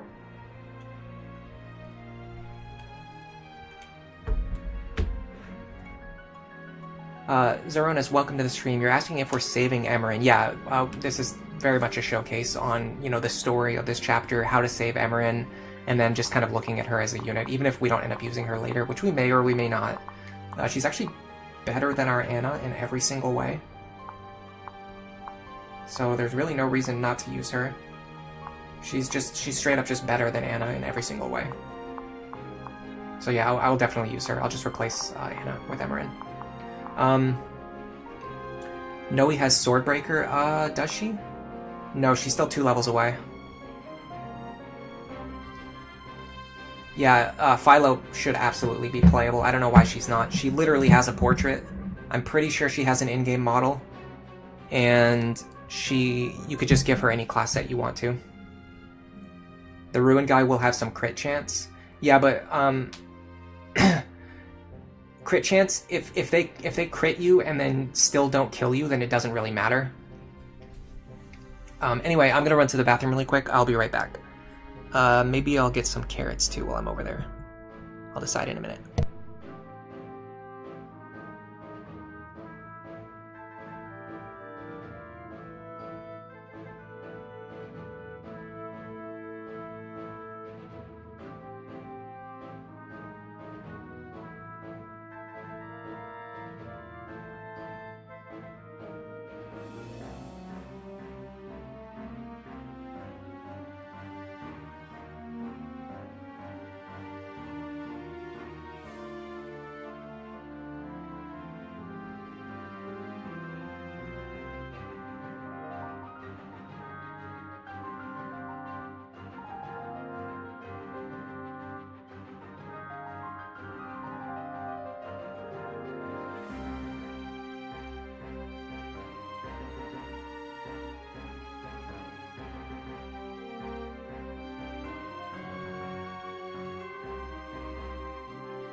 Hello, Red Watcher. Sorry about the delayed response, I was in the other room. You're wondering why I'm using Paladin Selena. As Snow Warning mentioned, so this, Severa. The reason why we're using her as a backpack is because she just wasn't strong enough to be a lead unit. Now, I'm not saying that applies to Severa all the time. I think Severa is actually one of the best second generation units, but ours in particular had a pretty weak build, and we didn't train her very effectively. So she's behind on stats, so she wasn't able to fight in the lead position. So I felt it was better to just put her in the rear position, especially because her partner needed to be made into a longbow sniper anyway. And her father is Frederick, which is why her speed is so awful. Because Cordelia's speed is pretty middling, and Frederick's speed is pretty bad. So, and yeah, I don't think there's any better backpack class than Paladin. I think Paladin is the best backpack class. It's the only class that gives strength, skill, defense, and speed. And by the way, I did grab a carrot, so you're gonna hear that carrot crunching now while I make my moves.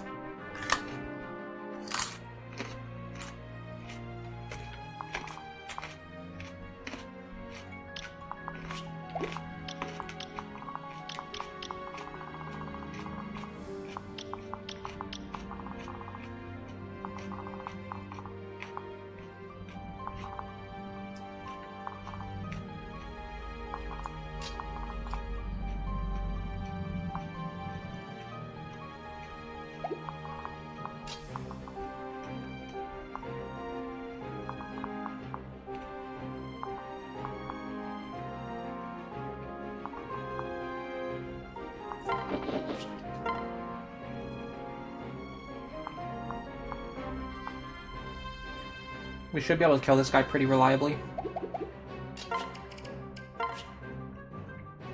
The only problem is Cromp's not going to deal very much damage on the dual strike. Oh, only 11 damage. So that's... It's actually only 75 damage with one dual strike. We'd have to get 2 dual strikes here.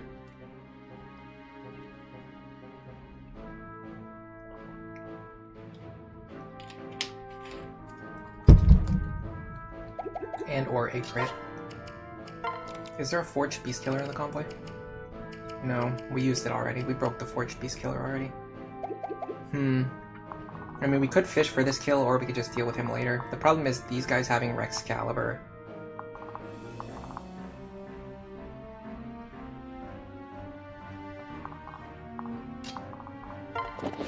You would want to do something like this. But that's not a reliable kill. Yeah, those Excalibur guys are a problem and a half. Well, actually, I think I see a way to do it. So we're gonna go like this. We need dual strikes. Okay. If we didn't... Man, this pair really would have benefited from a Strength Tonic. They're just barely missing kill thresholds. And we're needing to get very lucky to make up for it.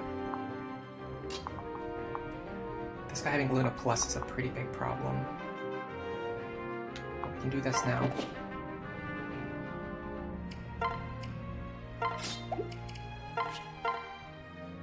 That's not gonna kill. I feel like this guy will kill us. Yeah, because Luna Plus is gonna add a ton of damage on top of that.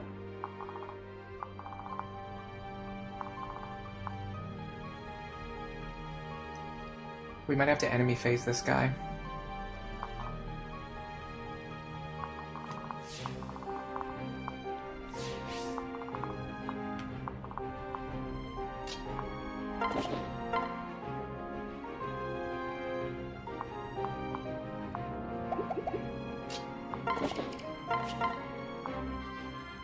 At least we can kill him and then run away. Oh, I get some free healing too. We're gonna have to heal Lucina up to full, and we're gonna have to make sure Emmeryn is out of range of all the enemies. So let's do it this way. You grab M. Okay, you grab M. Pull her over here. Olivia dances for you. Lucina's gonna fight this enemy here, because she's the only one who can safely fight someone who has Rexcalibur.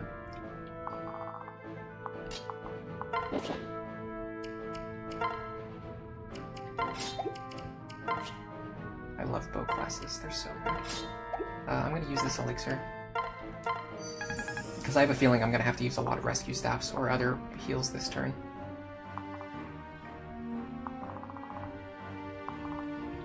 This trio is scary. This trio up here is even scarier. We really need to get rid of these enemies, like, right now. Like, Waste and Ruin, like, that is just too much. We cannot take that. We just can't. We should be able to take out Waste with our longbow user, but we want to do it from this position. So we want this pair to move first and take out this guy. And if we get crit, we die, which is bad. But we have Tomebreaker, so he's almost certainly not going to hit us. I'm going to use Thoron, so I can try to crit as well.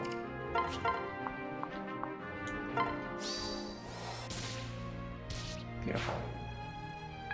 Now you can attack from here with the longbow. And then you have a high crit chance because you're standing next to Robin. In fact, not only because you're standing next to Robin, but also you're standing next to your mother and father. And you're standing next to Hex and Anathema. Is there any way for Longku to get this guy now? 51, I don't think that's enough. I mean, we could fish for a pretty likely crit, but that's not a good strategy. Longku cannot take this.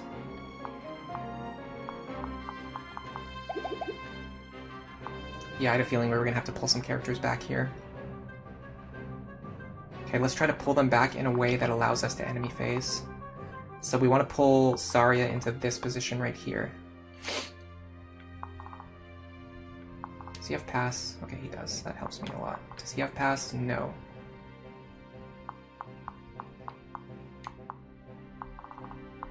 This guy having 7 movement actually bailed me out. This guy having move +1 actually works in my favor, because otherwise these two would have overlapping range. Okay, so we want to pull Zarya here, and we want to... I'd like to switch her to the Nosferatu if possible. We'll see if that's possible. It might take some messing around.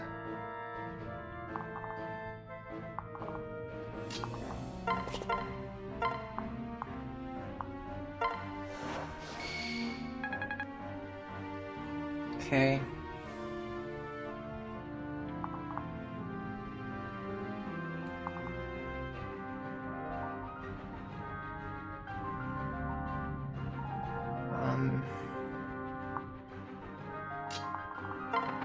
Unfortunately, they won't get pulled onto this tile.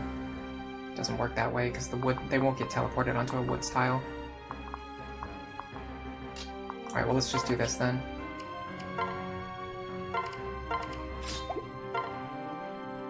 Ooh, this is her last rescue staff. I do not like that.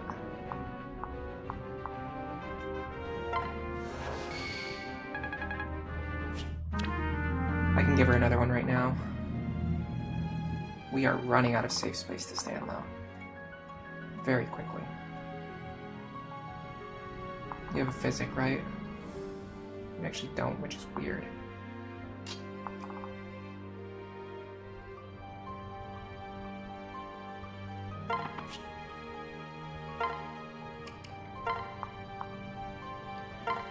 Yeah, I am very, very, very glad that I used this elixir here, because I don't think I'm going to have enough staff charges to do anything else this turn.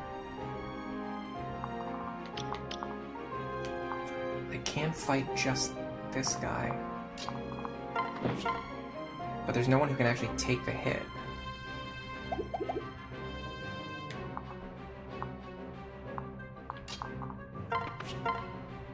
Yeah. Not even close to being reasonable. What we could do is rally here, though, to give Zarya some extra damage. Now I do have one interesting idea. I doubt we're going to be able to take a Rexcalibur, though. I was thinking of having Noe fly up here and enemy phase against those guys. I don't think it's going to be possible.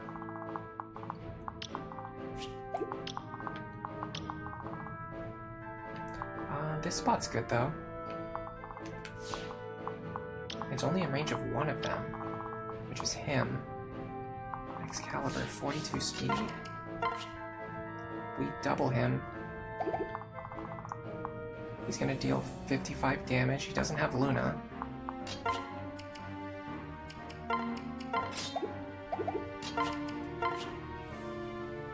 I don't see any reason how this would kill us.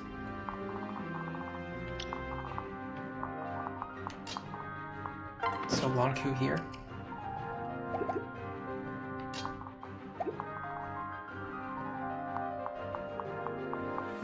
Long Q here. I think this works. Do I want to Brave Bow it? No, we double him anyway. Even without the Brave Bow.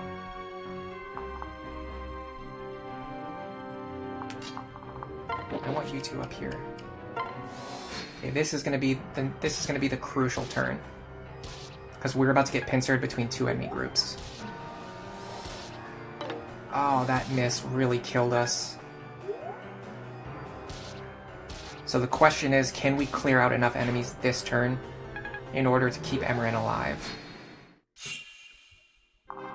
So we have 1, 2, 3, 4, 5, 6, 7, 8, 9 enemies to kill, or if we start working our way to the right-hand side, we have considerably less enemies that are like absolutely necessary to kill.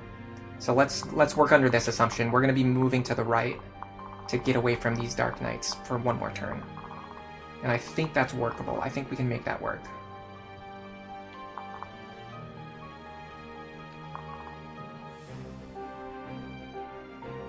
We want a longbow from here or here. So I'd like for Saria to be standing here, which is, in fact, doable and even ideal. How much did these guys do to her? None of them have counter. Interesting. Hold on, we might be able to set up a sweep where she fights these three on enemy phase.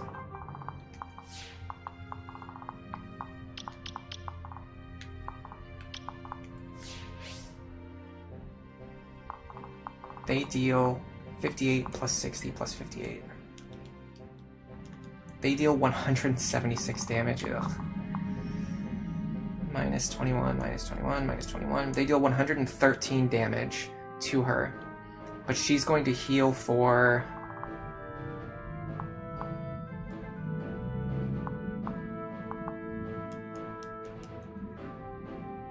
$28 plus 28 plus 14.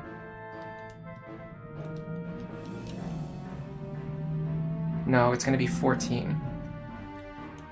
14 and 7.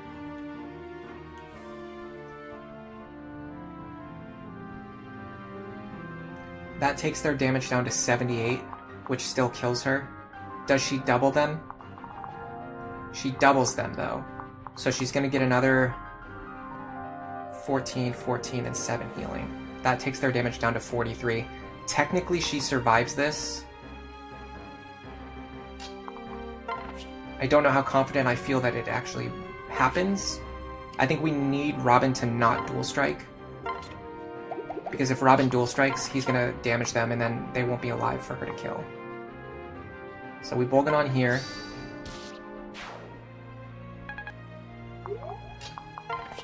We trade Nosferatu back into her hands. We longbow here.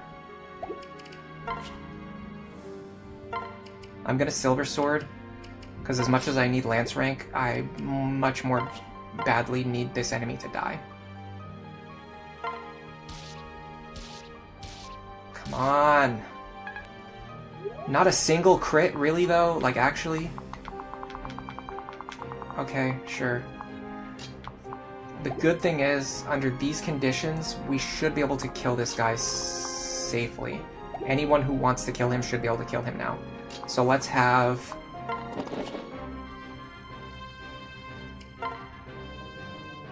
Lucina do it.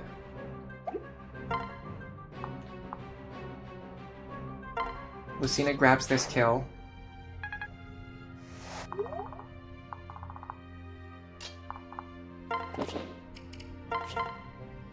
Cynthia here. We can do it with the Silver Lance.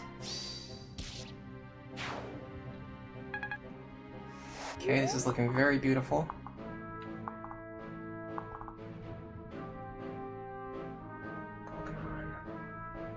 I'm pretty sure Sunya takes him.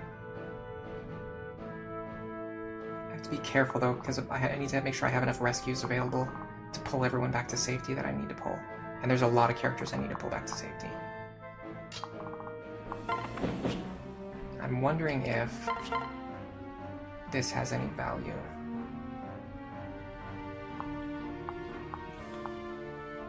%31% chance to kill, or a guarantee to reduce him to 40. I feel like we just kill him this way, right?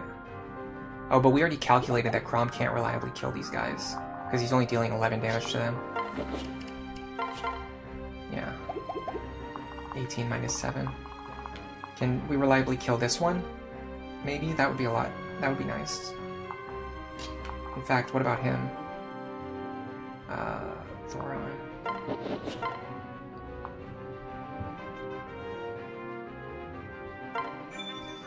Pretty sure a single dual strike kills here. Yeah.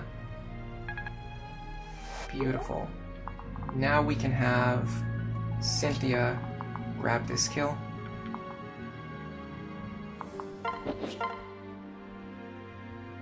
Or we could even just have you do it, because you're already here anyway.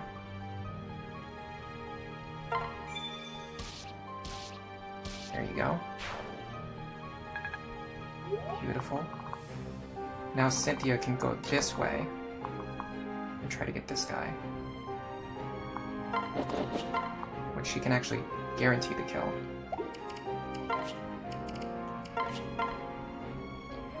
If we use a Beast Killer. I mean, I don't need to guarantee the kill. Yeah. And then if I get lucky, I just get it anyway. Okay. Looking good. Now we need to start pulling characters back to safety and healing other characters. So first of all, Emmeryn needs to be rescued. That's a game over condition, as far as I'm concerned.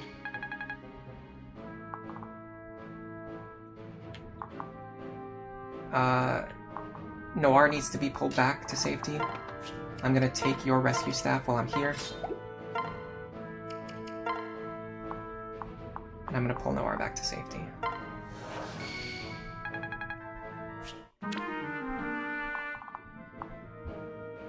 I just realized Libra's max level, by the way. I could have changed his class at some point in time. I'm gonna dance for this pair. That way I can unpair them. Now I can have Lisa heal you.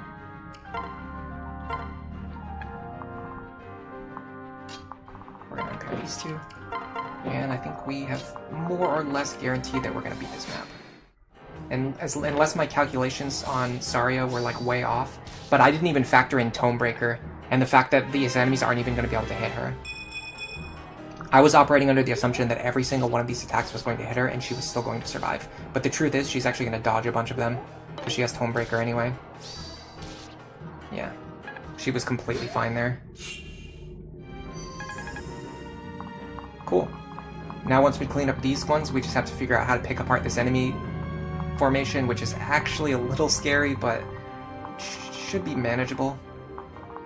I think the best way to do it would be setting up a situation where we run in and kill as many as possible, and then on enemy phase we kill as many as they're rushing towards us.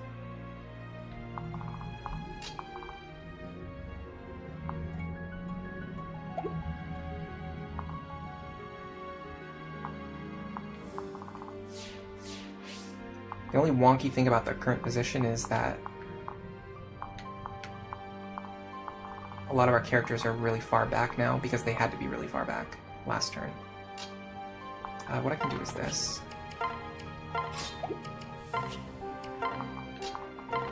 That's for you. Okay, so I want...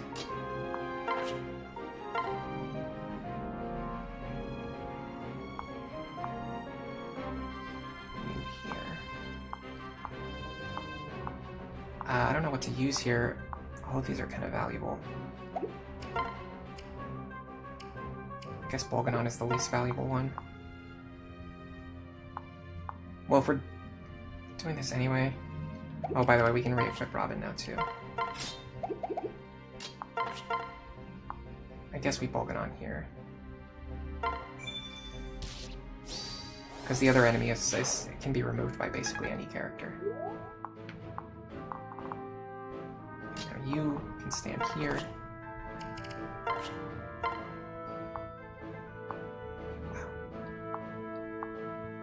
Yeah, we need to get both fair as soon as possible.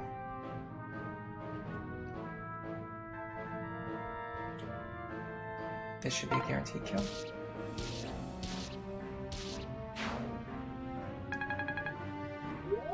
Okay, and now you fly back over here. And I can probably give this kill to Kron. Oh yeah, very, very reliably. I could even do the bronze bow if I wanted to. Sure, why not? Save some more expensive weapon charges. And I said I was never going to use a bronze bow again.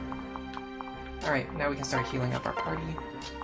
I would definitely like you to do it because you are on the verge of getting Lance Fair, which is a pretty big deal. I also want Brady to get some training too, though. So let's think about who we want to get training and who doesn't need training. These two definitely do not need training. Lisa is pretty close to getting Dual Support Plus, which is nice, but at the same time, she's not really a pair-up partner for any character that we actually use. And we can't pass down Dual Support Plus to Owain anymore because we already recruited him. So I think the characters we want to be training actively are Cynthia for... Oh, she already has Lance Fair. Wow, she's already got Lance Fair and she's already leveled up back to 30 again. Back to 15 again. Alright, well in that case we really want to train Owain because he needs Tome Fair. So let's do some staff abuse to get Owain out. I mean, it's not even really staff abuse, it's literally healing that we need to do. So you don't need training. You do need training.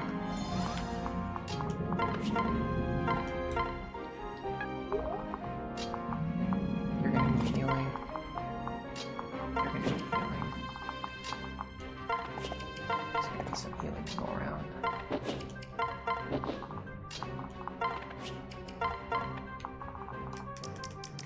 Alright, so if I understand the AI correctly, none of the remaining enemies will move until I provoke them.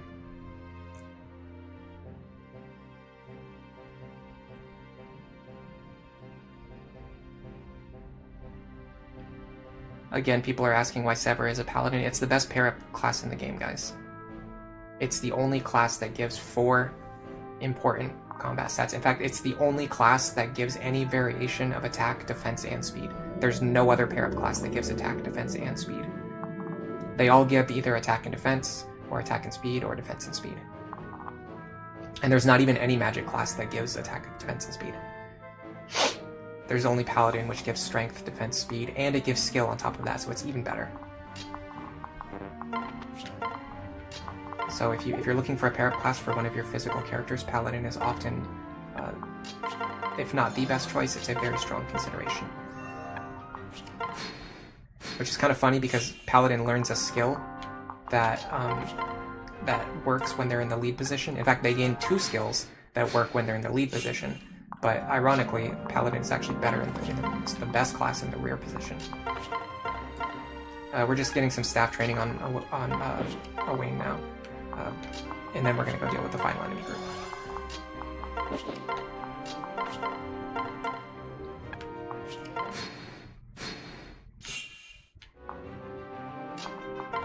Start pairing characters back up once they're healed.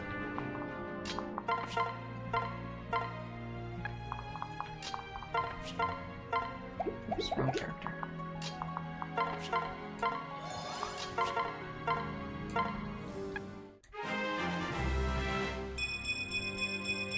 Ooh, nice level up. No magic though.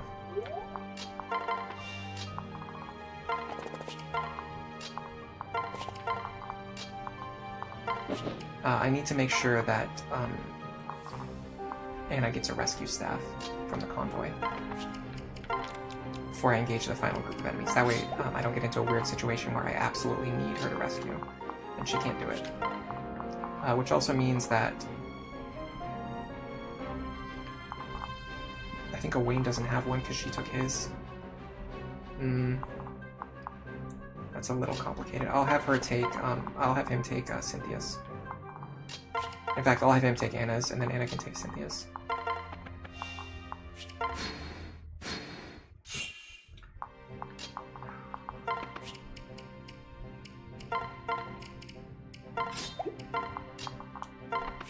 Because she's the least likely to use it. We're getting really close to... Well, actually, we're not getting close to Tonfrey. I don't know why I thought we were. I think this is the only village. Don't see another village. Okay. So now we just have to think about how we're going to pick apart this enemy formation. We know that Saria can fight the assassins comfortably. We know that there's a lot of characters who can fight the Dark Knights comfortably. And the Dark Flyers are relatively more scary, but we can pick them off with our Gale Force characters. The problem is, in order to get into range to do that, we have to be within their attack range already. That doesn't really work. What if we do something like this? Cynthia here, she moves forward. She can hit one of these guys. She can go up, she can... Lucina can hit one of these guys. Then we can kill another enemy, and then we can rescue them back to safety. That would be a very high momentum opener. So I do like that idea. You know what I'm also going to do while I'm here?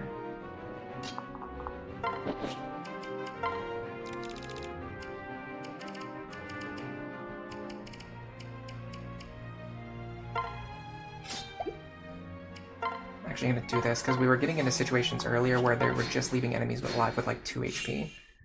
So we can avoid that situation by just using a Strength Tonic now. Alright, so theoretically, let's see how we match up against these assassins.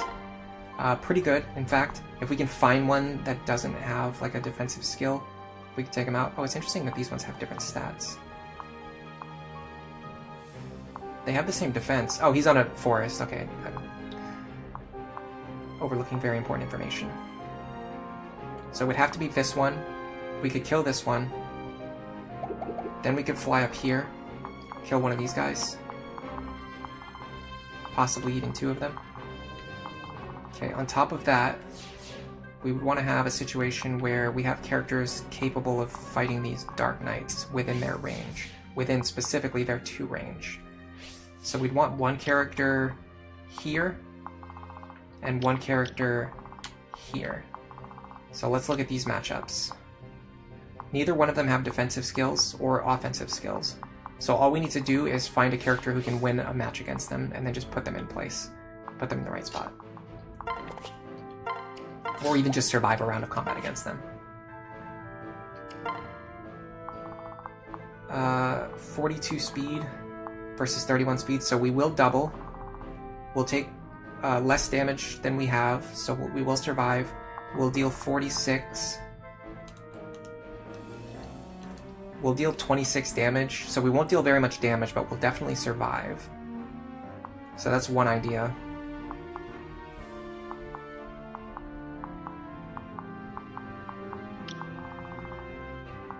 We could have Noir do it.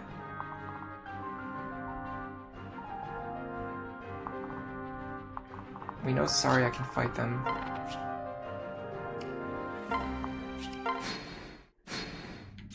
What about Lonku?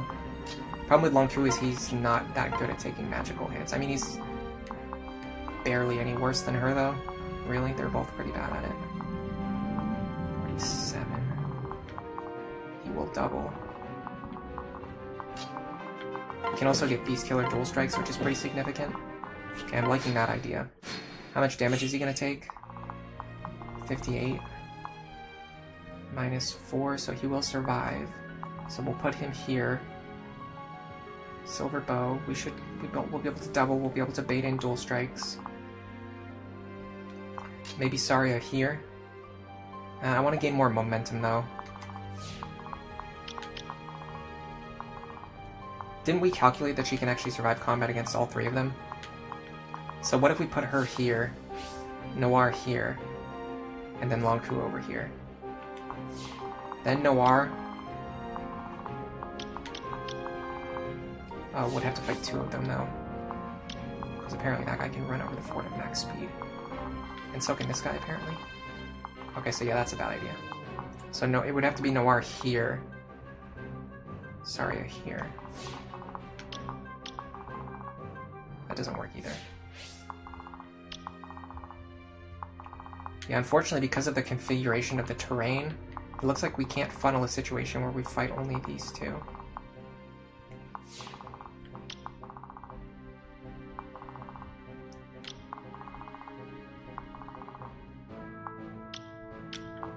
Well, hold on. This guy can only reach this tile. So what if Saria goes one ahead of that? So Saria here, Noir here, Lonku over here. They do have counter though, that scares me a lot. They wouldn't use it normally, but if they end up blocking each other's positions, then they will use it. So yeah, I don't want to mess with that. I don't want to mess with that kind of mechanic. I'm just going to play it safe. I wonder if we could have one of these two run in and kill one of the Dark Knights. That would give us a lot of flexibility.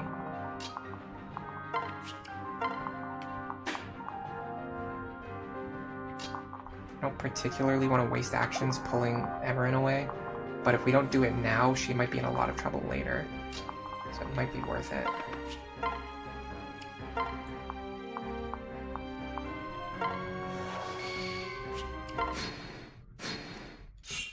Okay, so we want our other rescue staff users to be here.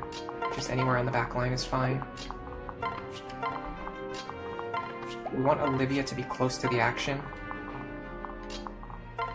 Okay, so the question is, can these two pick up a kill reliably, or even at all? It would have to be something to do with a beast killer, I think.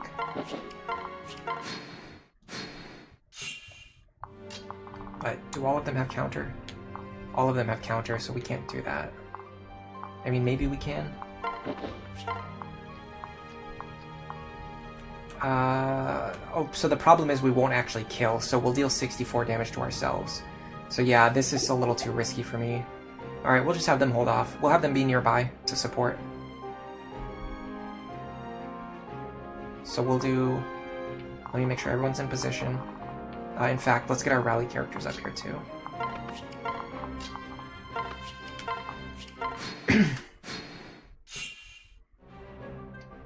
Okay, so you're gonna be here. Bolganon is fine.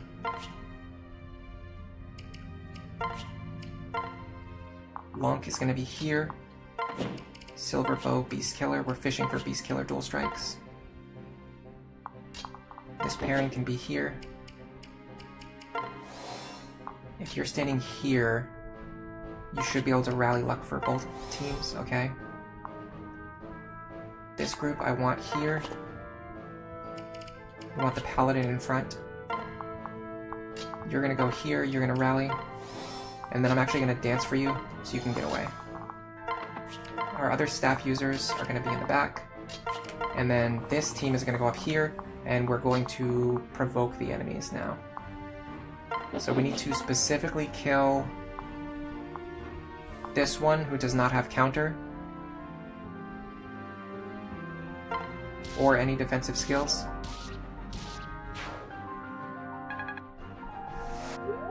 Now, Lucina can kill one of these three. Probably this one I would like to... no. I would like to kill... Oh crap, I messed up. I was supposed to keep one of my staff users so that I could pull this pairing back after they were done doing their thing. With that in mind, I think we just have to fly away now.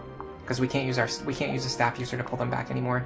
If we go up here, they're going to be stuck up here for the rest of the turn, and then they're going to get swarmed and killed by everything. Yeah, that was a huge misplay. It's fine. You live and you learn. You live and you learn. We're going to have to waste an elixir charge here, too, because I want her to be on full health for next turn.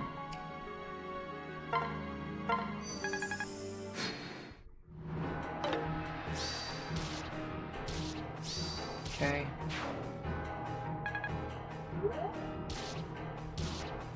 Nice dual strike.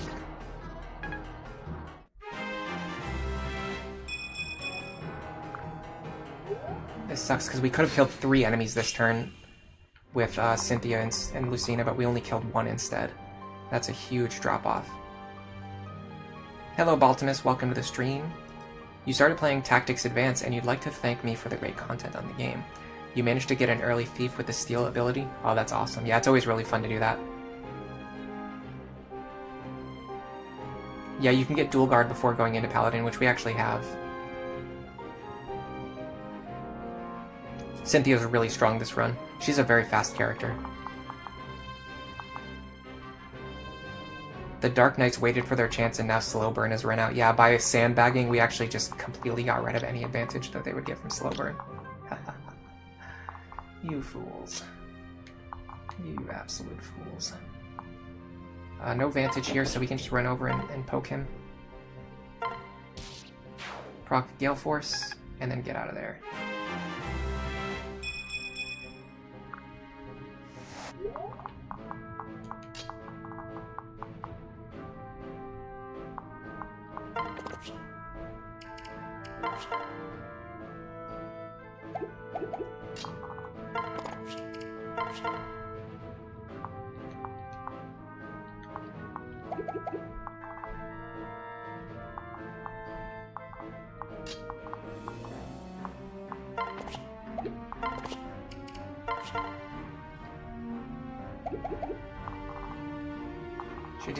She needs Bowfair and she needs to get more strength, which means she needs to gain some more levels. The problem is her father is Magic Robin, so her strength growth is like not that great.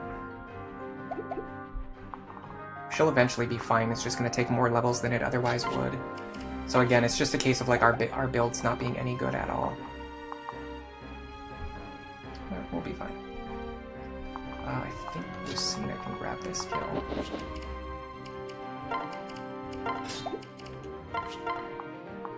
Here. We want Lucina to get this one.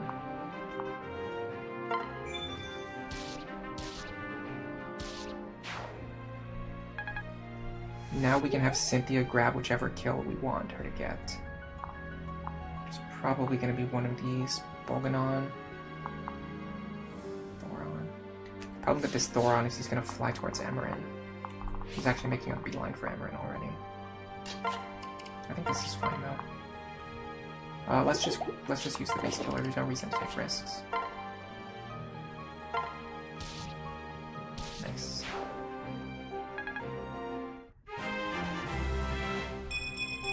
Now we have to be a little careful because after they take one more attack, they won't be able to Gale Force again. But the good thing is we can still just rescue them to safety. Silver Sword. I think Lucina can attack him pretty safely.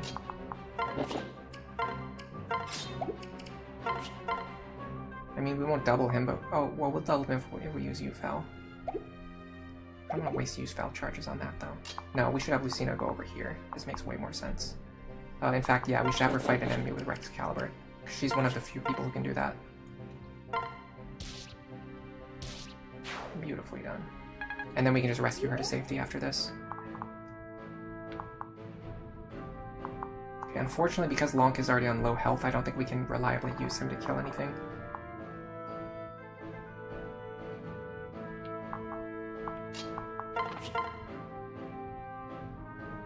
This should work pretty well. We want Silver Sword dual strikes. I don't think I'm wasting those Feratu charges on this. Yeah. Okay. Now we have to start thinking about our rescue game.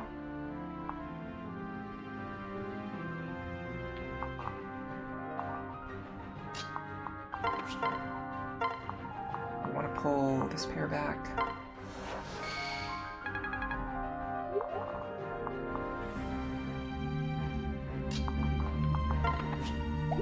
I'd like to keep Robin close and Saria close to the action if possible. We can also set up an enemy phase against one of these two. Oh, that's an idea. Okay, hold on. Short spear.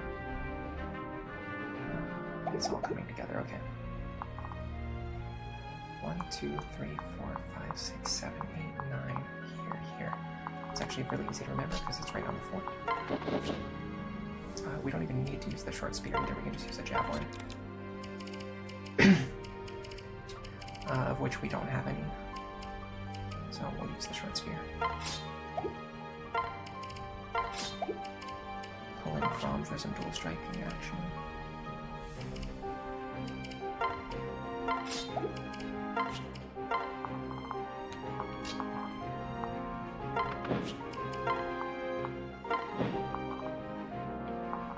Okay, we need to pull... We need to get some healing.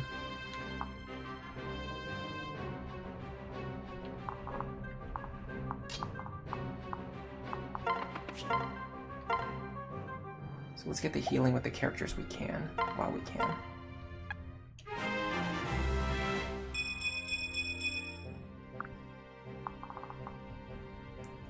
Yeah, I'd almost like for this pair to run in and do some damage. And then rescue them out. I think that's doable. It doesn't really benefit us, though. Yeah, I don't think it benefits us.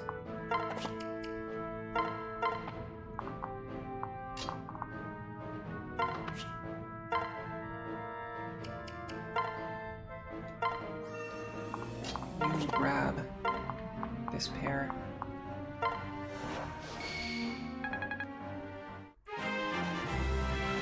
Because Sumia's just gonna fight that enemy anyway. Oh, we got dual support plus. Okay, what would we get rid of? I mean, I'm gonna get rid of Miracle. I don't think I'm ever gonna use it.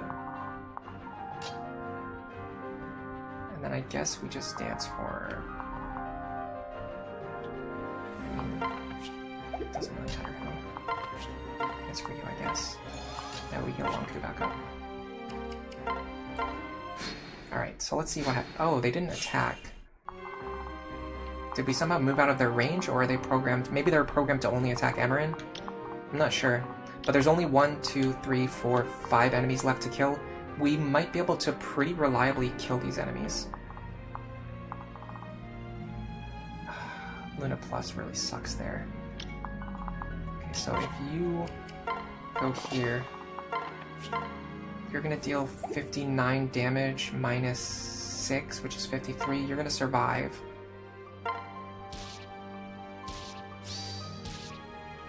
Okay.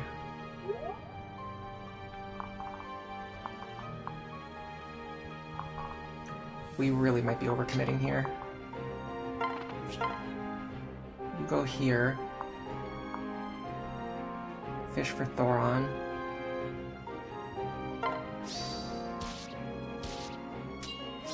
Love the dual guards. Can never get enough of those. Okay, let's send you up here. Wish I could get a javelin. She's really wasting short spear charges for no real reason.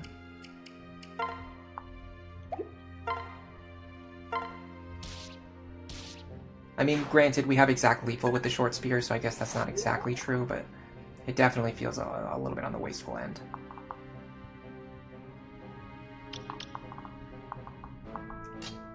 So next I would do this.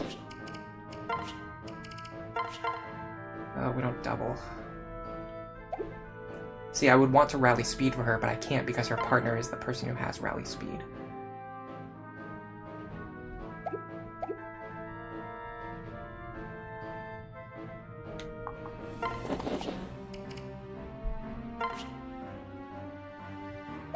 What about her? Do you double? Oh, you double. Okay, hold on. That changes things completely. Oh, but the problem is he resists physical attacks. So, well, I mean, then we'll get 2 chances to dual strike, though.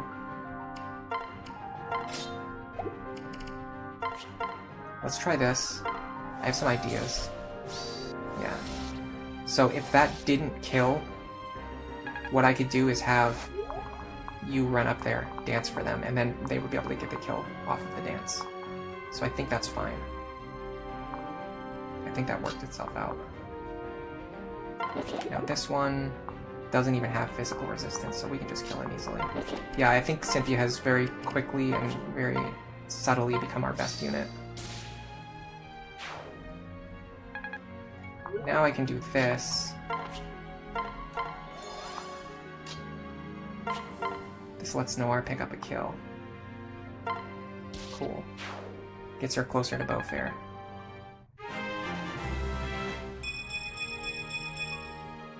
Really missing those strength growths, though. Okay, so the only thing left alive now is the boss. So we don't really have any more time pressure. We can again do what we did last time, where we just have Brady heal everyone to get some experience. Go over there with your mother.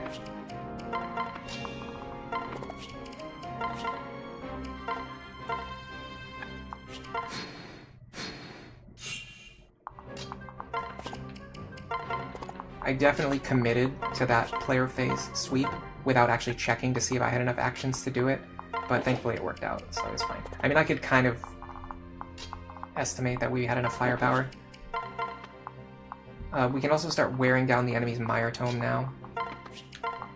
You know what else I'm going to do? There's probably conversations you can have with Emmeryn, other than the one that we had with Lisa.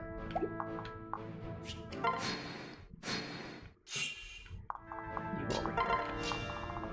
We can get some more of the story that we missed, or that we haven't seen yet. Surprisingly, nothing with Robin. Okay.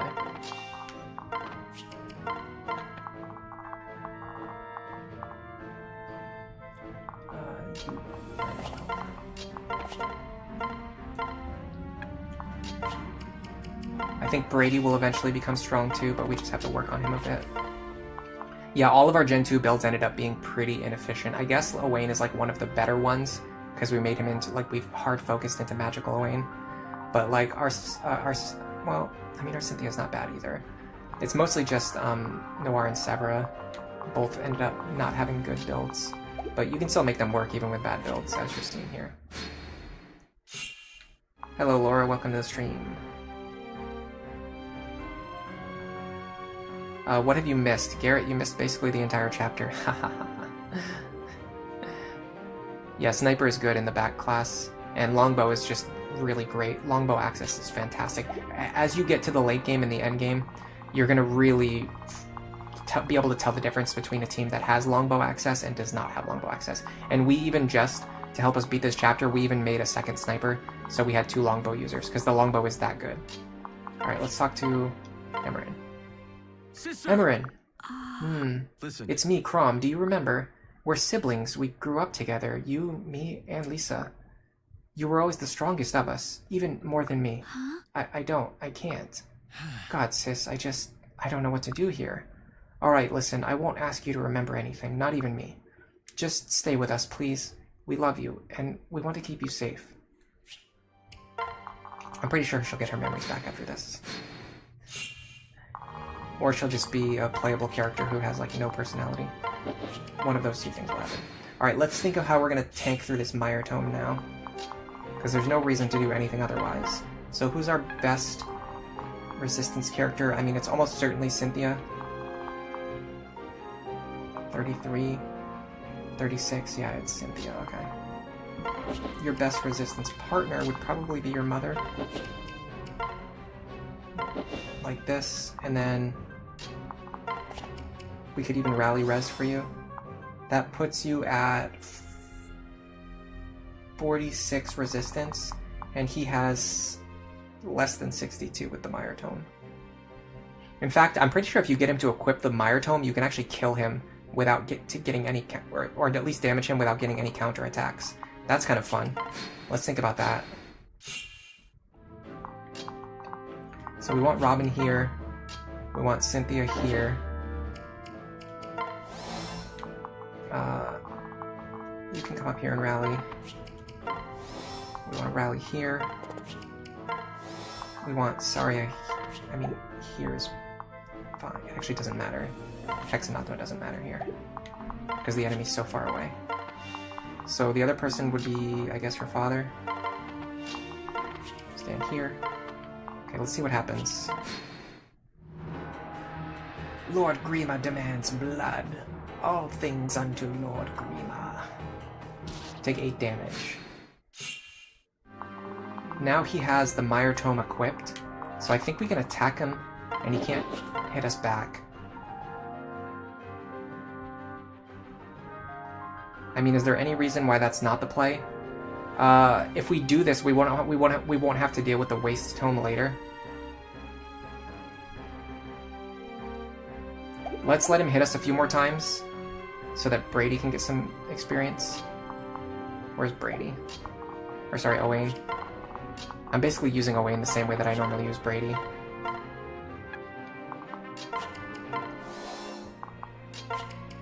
Yeah, let's do this a few more times, and then before his Mire Tome breaks, we'll run up and attack him.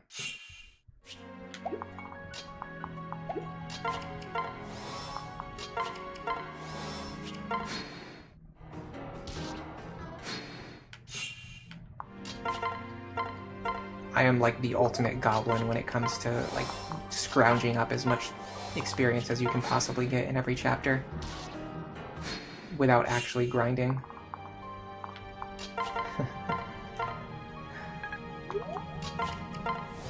I'm literally just doing this just to get Brady closer to Tome Fair. Sorry, Owain closer to Tome... Why do I keep confusing him for Brady? I mean, again, he's doing the same thing that Brady would normally be doing. 5 tomes left. We'll do this a few more times. There's not really any downside, other than just wasting my time and wasting all the viewers' time. Unethical experience.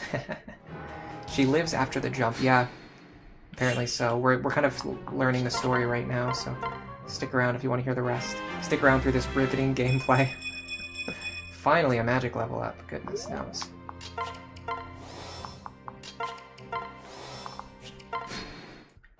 All the spot pass chapters aren't really canon, so don't think too deeply. Why do you say they're not canon? Alright, we'll take one more Mire Tome, and then after that we won't mess around. Because we've messed around enough already. Get Crom up here. Pair him up with Brady.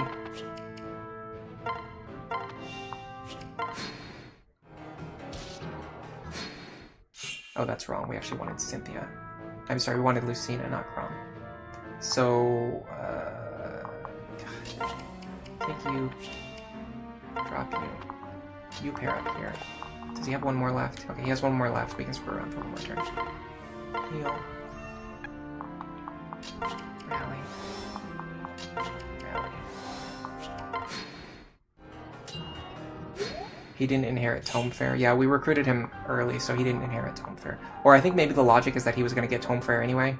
Or I think actually before that, the logic was that we weren't even going to use him. So... Alright, so we go like this. We go like this. We rally move. That's going to allow you to run up here and hit him in one range. We can get 2 Silver Lance hits. Or we can use Lucina. Oh, I almost misclicked there. Considering she's leveled up a lot more and is a lot closer to her caps, I feel like Lucina needs the training more.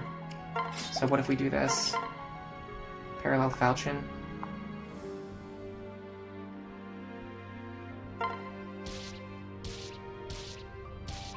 And then if we don't get the kill, we can just pull Lucina back to safety, so she doesn't get hit by a waste tome. I might even be able to do it like this. Be careful.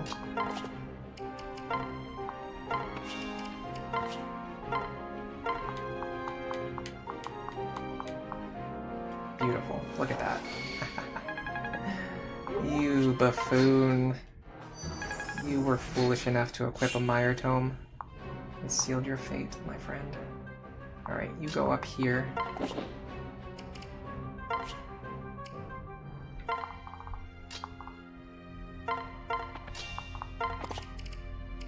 We dance for you. We rally luck for you. We rally your movement. We can even rally your skill, there's no reason not to. Now, and those rallies do hit Lucina, by the way. Now Lucina can grab this kill right here. And again, because he has a Mire Tome equipped, we don't have to deal with the Waste Tome. Beautifully done. All things unto Grima. And a free talisman. add to our pile of stat boosters that we're not using. You can believe that Emmeryn survived somehow. The whole story is shaped by divine intervention and magic. Yeah, I mean, characters survive getting bashed in the face with an axe 8 times in a row. I'm pretty sure they can survive falling off a cliff.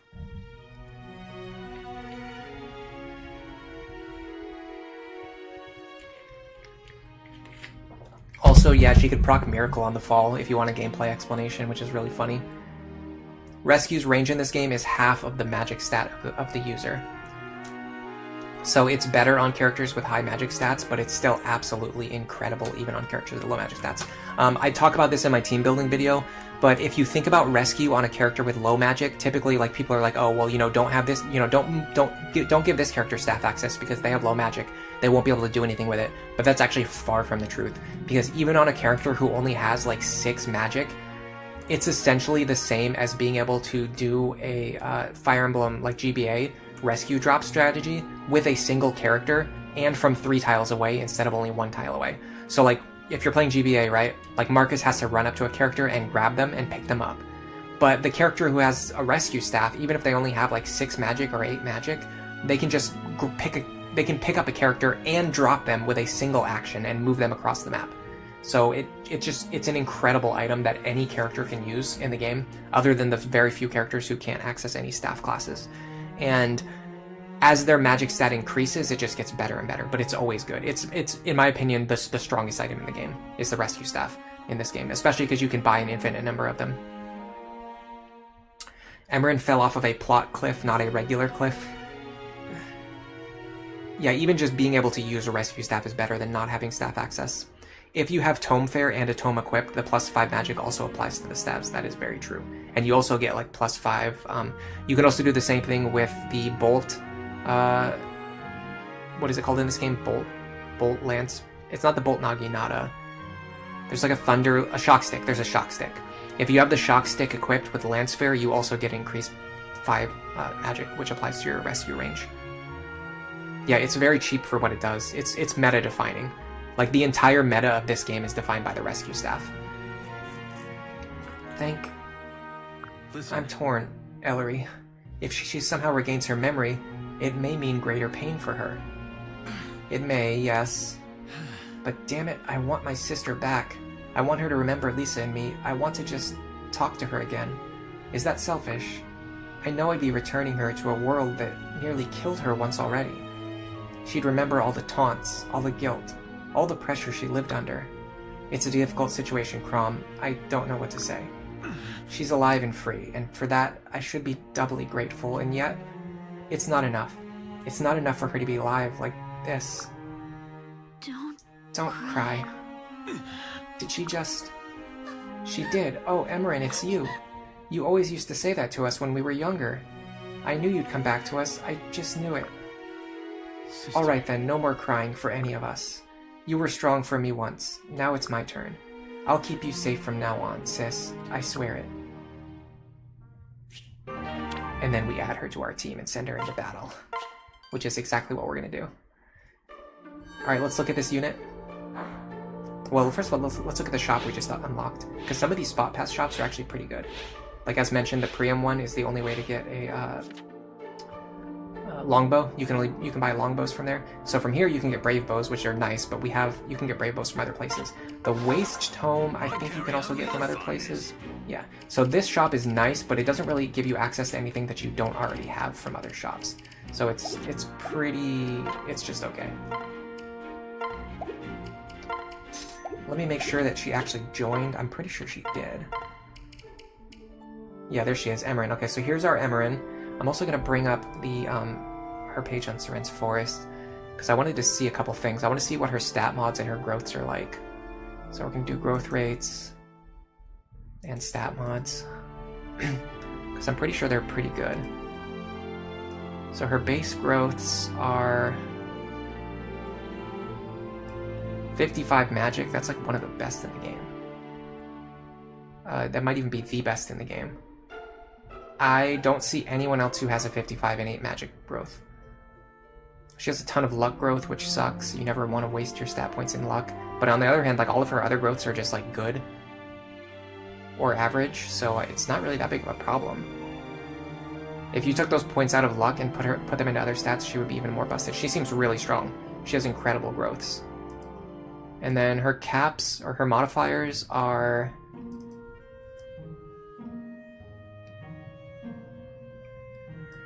minus strength, a huge magic increase, good speed, speed increase and resistance, and then minus defense. Again, this is pretty good. Magic and speed are good stats to have a positive modifier in, and +4 is unusually high. Again, that's actually the highest in the game. The only one that ties is specifically Magic Robin, and you also have to make sure that you don't have any like negative magic modifier. So if you do like plus magic minus luck Robin, which is somewhat common, you would have a lower magic cap than Emmeryn.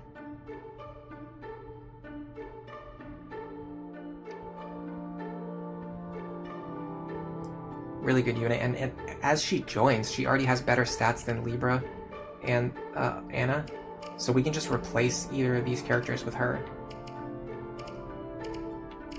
What is her class set?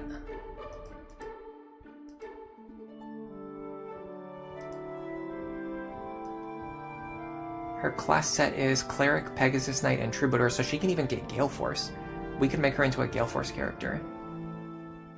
She's got Sage, Valkyrie, she has Gale Force access, she has Falcon Knight access. Falcon Knight wouldn't be that good on her though because her strength is atrocious. So she'd probably be a Sage, like a Gale Force Sage or a Gale Force Valkyrie. Even Dark Flyer's not that good because they have middling stats. They have much worse magic compared to Sage. We should level her in Sage until she gets Tome Fair, and then see what to do with her from there. I could definitely see her becoming a permanent member on our party, because she joins at a very, very strong, very usable level. She might even be able to help us get through the rest of these Spot Pass chapters. I'm thinking next time we could do the Priam chapter. I've never done it before, I don't think. And if I did it must have been a long time ago, I can't remember. I don't think I would have done it when I was doing I definitely have never done it on Lunatic Plus. We can do the Priam chapter, and then when we clear that, we'll have access to longbows that we can buy. So infinitely buyable longbows. That will be fun. Yeah, she has a high magic mod and Tome Fair access, and magic +2. Despite not starting in Mage. That's true, I didn't even notice that. So she doesn't start in Mage, but she comes with magic +2. Absolute pay-to-win character, even though technically she was free. Yeah, she's very strong. Her only downside is her lack of supports. So you'd have to do like Emmeryn Robin. That's like the only support that she really has for S supports. And in fact, it is the only support that she has.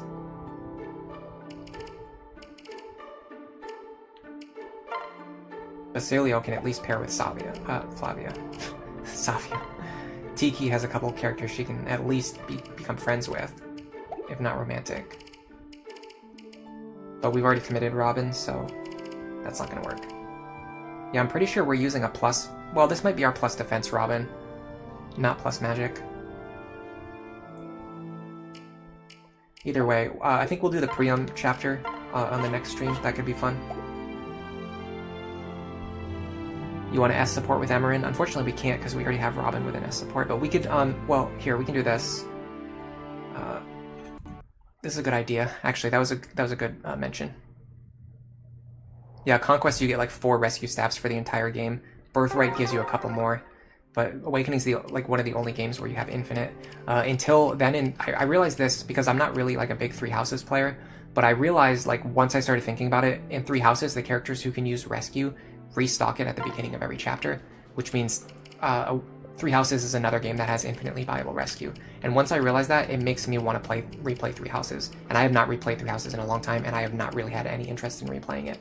But now that I know that, it makes me want to replay it.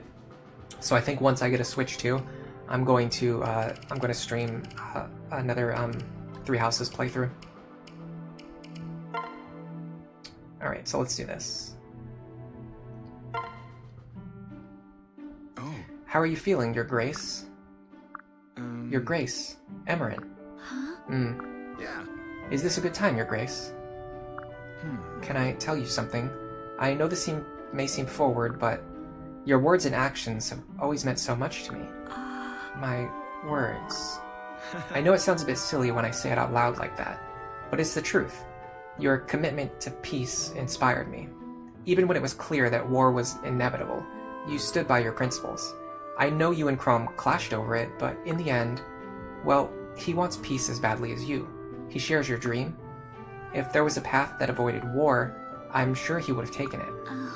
I don't understand. Oh. It's okay, Your Grace. You're tired. And I'm not making much sense. Just know that we'll build the world that you envisioned. One without fear of war. Fear or war. We're working every day to make it happen. Sorry. Forgive me, I should let you get your rest. No, it's alright. Yeah. I'll come see you again soon. Take care, Emmeryn. Yes. And you. Does plus defense Robin still do well in magic classes? Yes. Plus defense is very agnostic. Okay, so here, beep boop, beep bop. Welcome to the stream, by the way. So what you're really asking is how long-term viable is plus defense Robin. So plus magic and plus speed Robin are both better in the long term, but plus defense is much better at helping you beat the first few chapters. In fact, like the first plus 5 or 6 chapters. Plus magic starts to catch up though. Around like chapter 5 or chapter 6, plus magic starts to be more valuable because it allows you to one-shot characters pretty reliably that otherwise could be very dangerous, especially if you're playing on Lunatic Plus and they have counter, or they could have Aegis. So then being able to one-shot them cuts your damage in half and allows you to two-shot them. So plus defense is really useful for helping you get through like the first 2 chapters, honestly. And that's why I started doing plus magic more than plus defense recently. Because I just feel like I'm good enough at the game that I don't really need the extra buffer from plus defense to get through the first few chapters. But it really, really helps. Like it is like 10 times better to have plus defense Robin in the first few chapters. But at the end of the game, it's much better to have plus magic or plus speed. I think plus magic is the best personally, but I could see an argument for plus speed.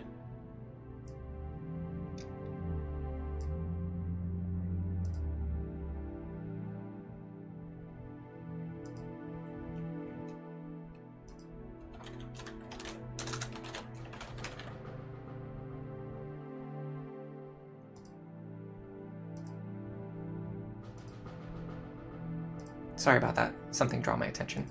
Ellery is rizzing up an amnesia patient. Plus magic and plus defense are objectively better for Lunatic Plus. Plus strength is a fun option for real gamers.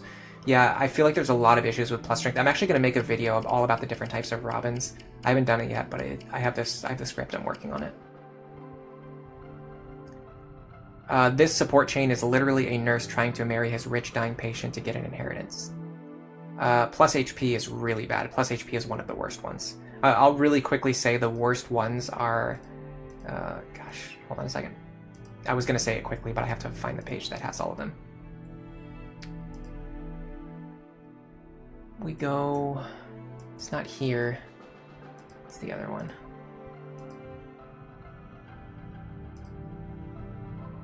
So plus HP is really bad. Plus skill is pretty bad. Plus strength is really not great. Plus luck is really, really, really bad.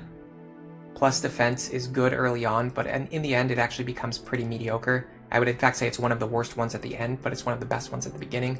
And plus resistance is just really bad all around. So plus resistance, plus luck, plus skill, and plus HP are always bad. Strength, magic, speed, and defense all have arguments. Defense is good at the start, but bad at the end. Speed is good throughout, but it's not quite as good as magic at the end. Magic is the best at the end. And then strength is kind of mandatory if you're doing well, it's not even mandatory if you're doing a strength build, honestly. If I was doing a strength build, I would run plus speed Robin. I would not even run plus defense Robin. Because speed is more valuable than strength. So having plus 4 speed is better than having plus 4 strength. In so many situations, and especially at the end of the game when you're trying to deal with it like capped endgame enemies, and you're trying to figure out like what class can Robin be in, what support partner do they have to be in. Having an extra 4 speed gives you a huge buffer. Plus strength Robin is absolutely doable. You can absolutely run it, but the problem is it gives multiple stats that aren't really that useful. It gives strength, skill, and defense. And at the end of the game, skill and defense are not that useful. So you're really only getting one stat, which is only strength. Oh. How's it going today, Your Grace? Where we going? No, it's just an expression. It means, how are you feeling? Yes. I am well. That's wonderful, truly it is. If there's anything I can do for you, please don't hesitate to ask. Do for me? Well, you know, if you're hungry or bored or something, I could try to help. Oh, I could tell you all about what happened before you returned. Huh? Before I returned. Yeah. Right, Crom defeated Gangrel, and then stopped a huge Valmese invasion. It hasn't exactly been a field of roses, but Crom strives for peace in his own way. He's keeping your dream alive. Your brother is a fine ruler, and his people love him. I know you'd be proud of that. Hopefully you can tell him one day. Crom. Well... Oh, but no rush, of course.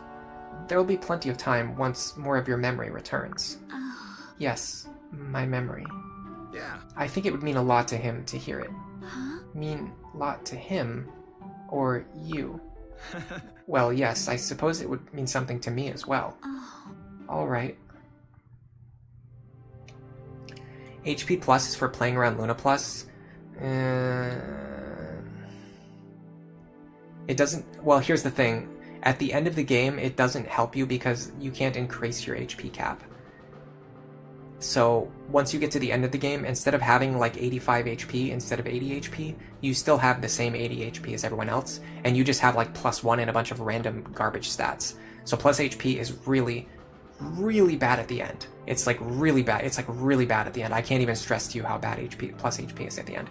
It's essentially just +1 and a bunch of random stats that are just not optimal for any build. And early on, like, the difference between like Luna damage, like defense and HP, is just not that big. I mean, the gap between like plus HP and plus defense specifically, maybe, but you're gaining a lot of HP anyway because you're just gaining a bunch of levels. So I don't know. I just don't see it. I just don't see any reason why plus HP would ever be good, especially considering how fast plus defense falls off. Plus HP would fall off even faster. Because once you get to the point where you're taking 3 attacks per turn, you're already... like, plus defense is already objectively better than plus HP. What is the crit maxing strat? Typically, you want to use Generation 2 characters for that. You don't want to do that with Robin. In order to make a crit maxing build, you want to have Zeal, Gamble, Wrath... Zeal, Gamble, Wrath, dual support plus on either yourself or your partner. You want to have access to Hex and Anathema. And Solidarity would be really nice, but that if you're using Solidarity, it restricts your characters to either being Morgan or Morgan's partner. What you can do, though, is you can get Morgan with Solidarity, Hex, Anathema, and dual support plus. And that provides all of the auras that your partner needs. And then the lead character, like the crit character, only needs to have Zeal, Gamble, Wrath, and then you want to have a max crit forged killer weapon, and you can get pretty close, if not exactly, to 100% crit rate.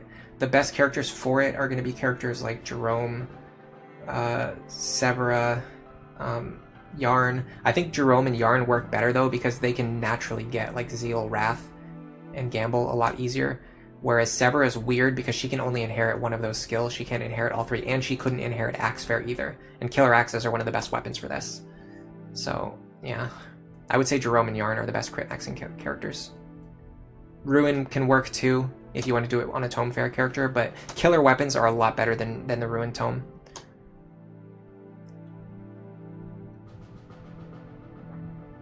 The Gangrel supports are good. Maybe we'll get to those in a future stream. Vake Owain.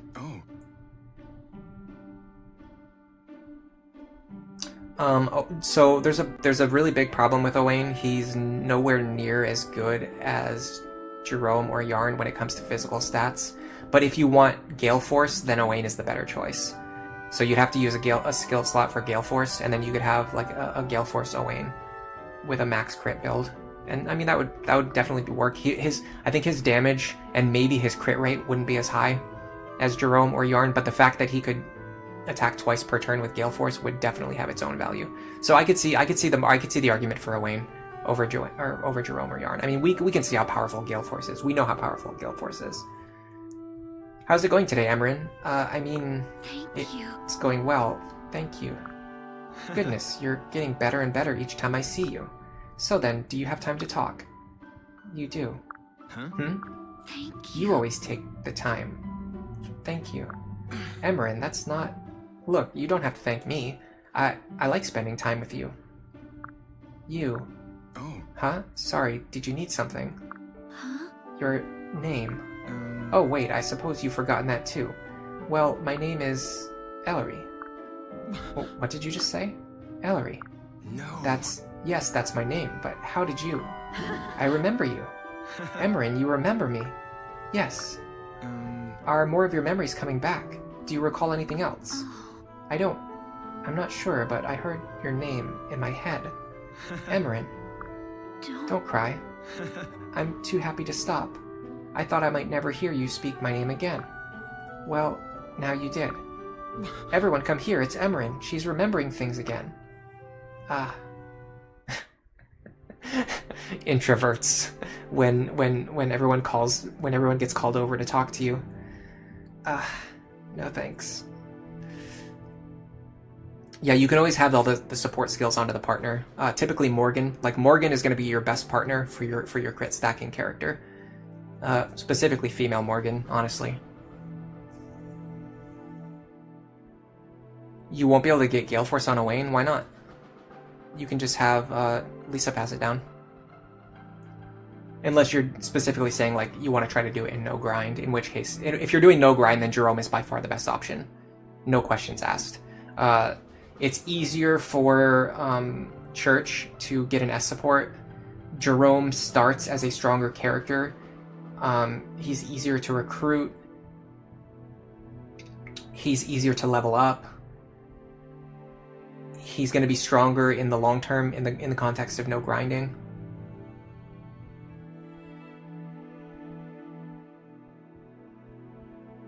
Being able to player phase isn't a given for Gale Force, but I mean the thing is, even without Wrath active, your crit rate is still like above 80%. Sometimes you can even get it above 90% if you run the build correctly. The Wrath bonus is just to get you over the 100 crit benchmark, but like you can do fine without 100% crit. A lot of times, like you'll kill an enemy whether you crit or not. So then you just fight that enemy, and then if you take damage, like if you don't crit, you'll take a little bit of damage. Then you either heal it off, or you back off, or you do something else. Or if you get the crit, then you just kill them, and then now you're still at full HP. So it's like you just base your strategy around what happens. You don't need to always make strategies that are 100% reliable. You just need to be flexible. Oh. Hello, Emmeryn. Hello, Ellery. Listen, Listen, I need to apologize to you. Huh? Why? I'm so For sorry. when you said my name, I got a little too excited. I shouldn't have called everyone over, especially when you should be resting. So anyway, I'm sorry. It won't happen again, I promise. Yes. It's fine, I don't mind. Thanks, that's good of you to say. It makes me so happy to see you doing so well, Emmeryn. I know, I'm happy too. Well, let's just keep taking this slowly for a bit. Let time work its magic. Is something wrong? Oh. I'll get better. Yeah. I don't doubt it. You have been so good to me. I like having you near. Will you stay with me? Huh? I want you to stay with me. Always. Emmeryn, of course I will. You're getting better by the day, and I want to be around to see every minute. Thank you. All right. And someday, when you're better and I've grown into a man worthy of you, maybe we can be together forever? You are already worthy. I don't know. I'm better, but I'm not healed. Will you stay until then? Will you wait for me? Until the end of time. Thank you for this chance. I love you. You make me whole again. And I don't have to do the voice acting. Yeah, 80 to 90% crit is perfectly okay. Okay, so we've rescued Emmeryn. We've shown how to beat her chapter. We've shown how to try to fix a team that's completely awful, and we're slowly making our team better and better. We'll come back next week. We'll beat the Priam chapter. That way we can buy more longbows. And the fact that we're still doing this under no grind restrictions is actually pretty impressive, because these post-game and end-game chapters are pretty difficult. Like, they're hard to beat, especially under no grind restrictions. So honestly, I think this is a pretty good showcase. Yeah, that was a good CG. It reminds me of the Sario one. It looks very similar. It's just Robin's facing the other direction. It bothered you that the spot pass characters only sport with Robin. Yeah, it's unfortunate. If I was going to change one thing about this game, I would definitely make it so more characters had more supports. But then that would also mean adding... Well, I mean, the thing is, you would think, like, oh, that means adding more child units. But, like, if you did it and, like, some of them just didn't have children, I honestly think that would be fine. Like, it would be fine. It would be a gameplay consideration for sure. But, you know what I mean? Like, some people would be fine with that as long as it meant, you know, being able to pair up characters that they want to be able to pair up. So, I don't know.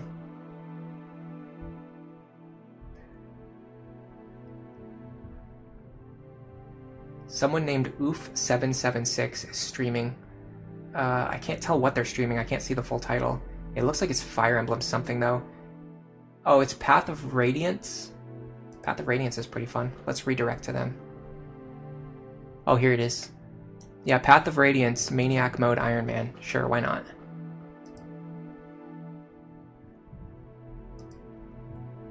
For now, I'm gonna head out. Check out the Demon Bluff video if you're interested. It's actually really, really interesting. It's a very good game.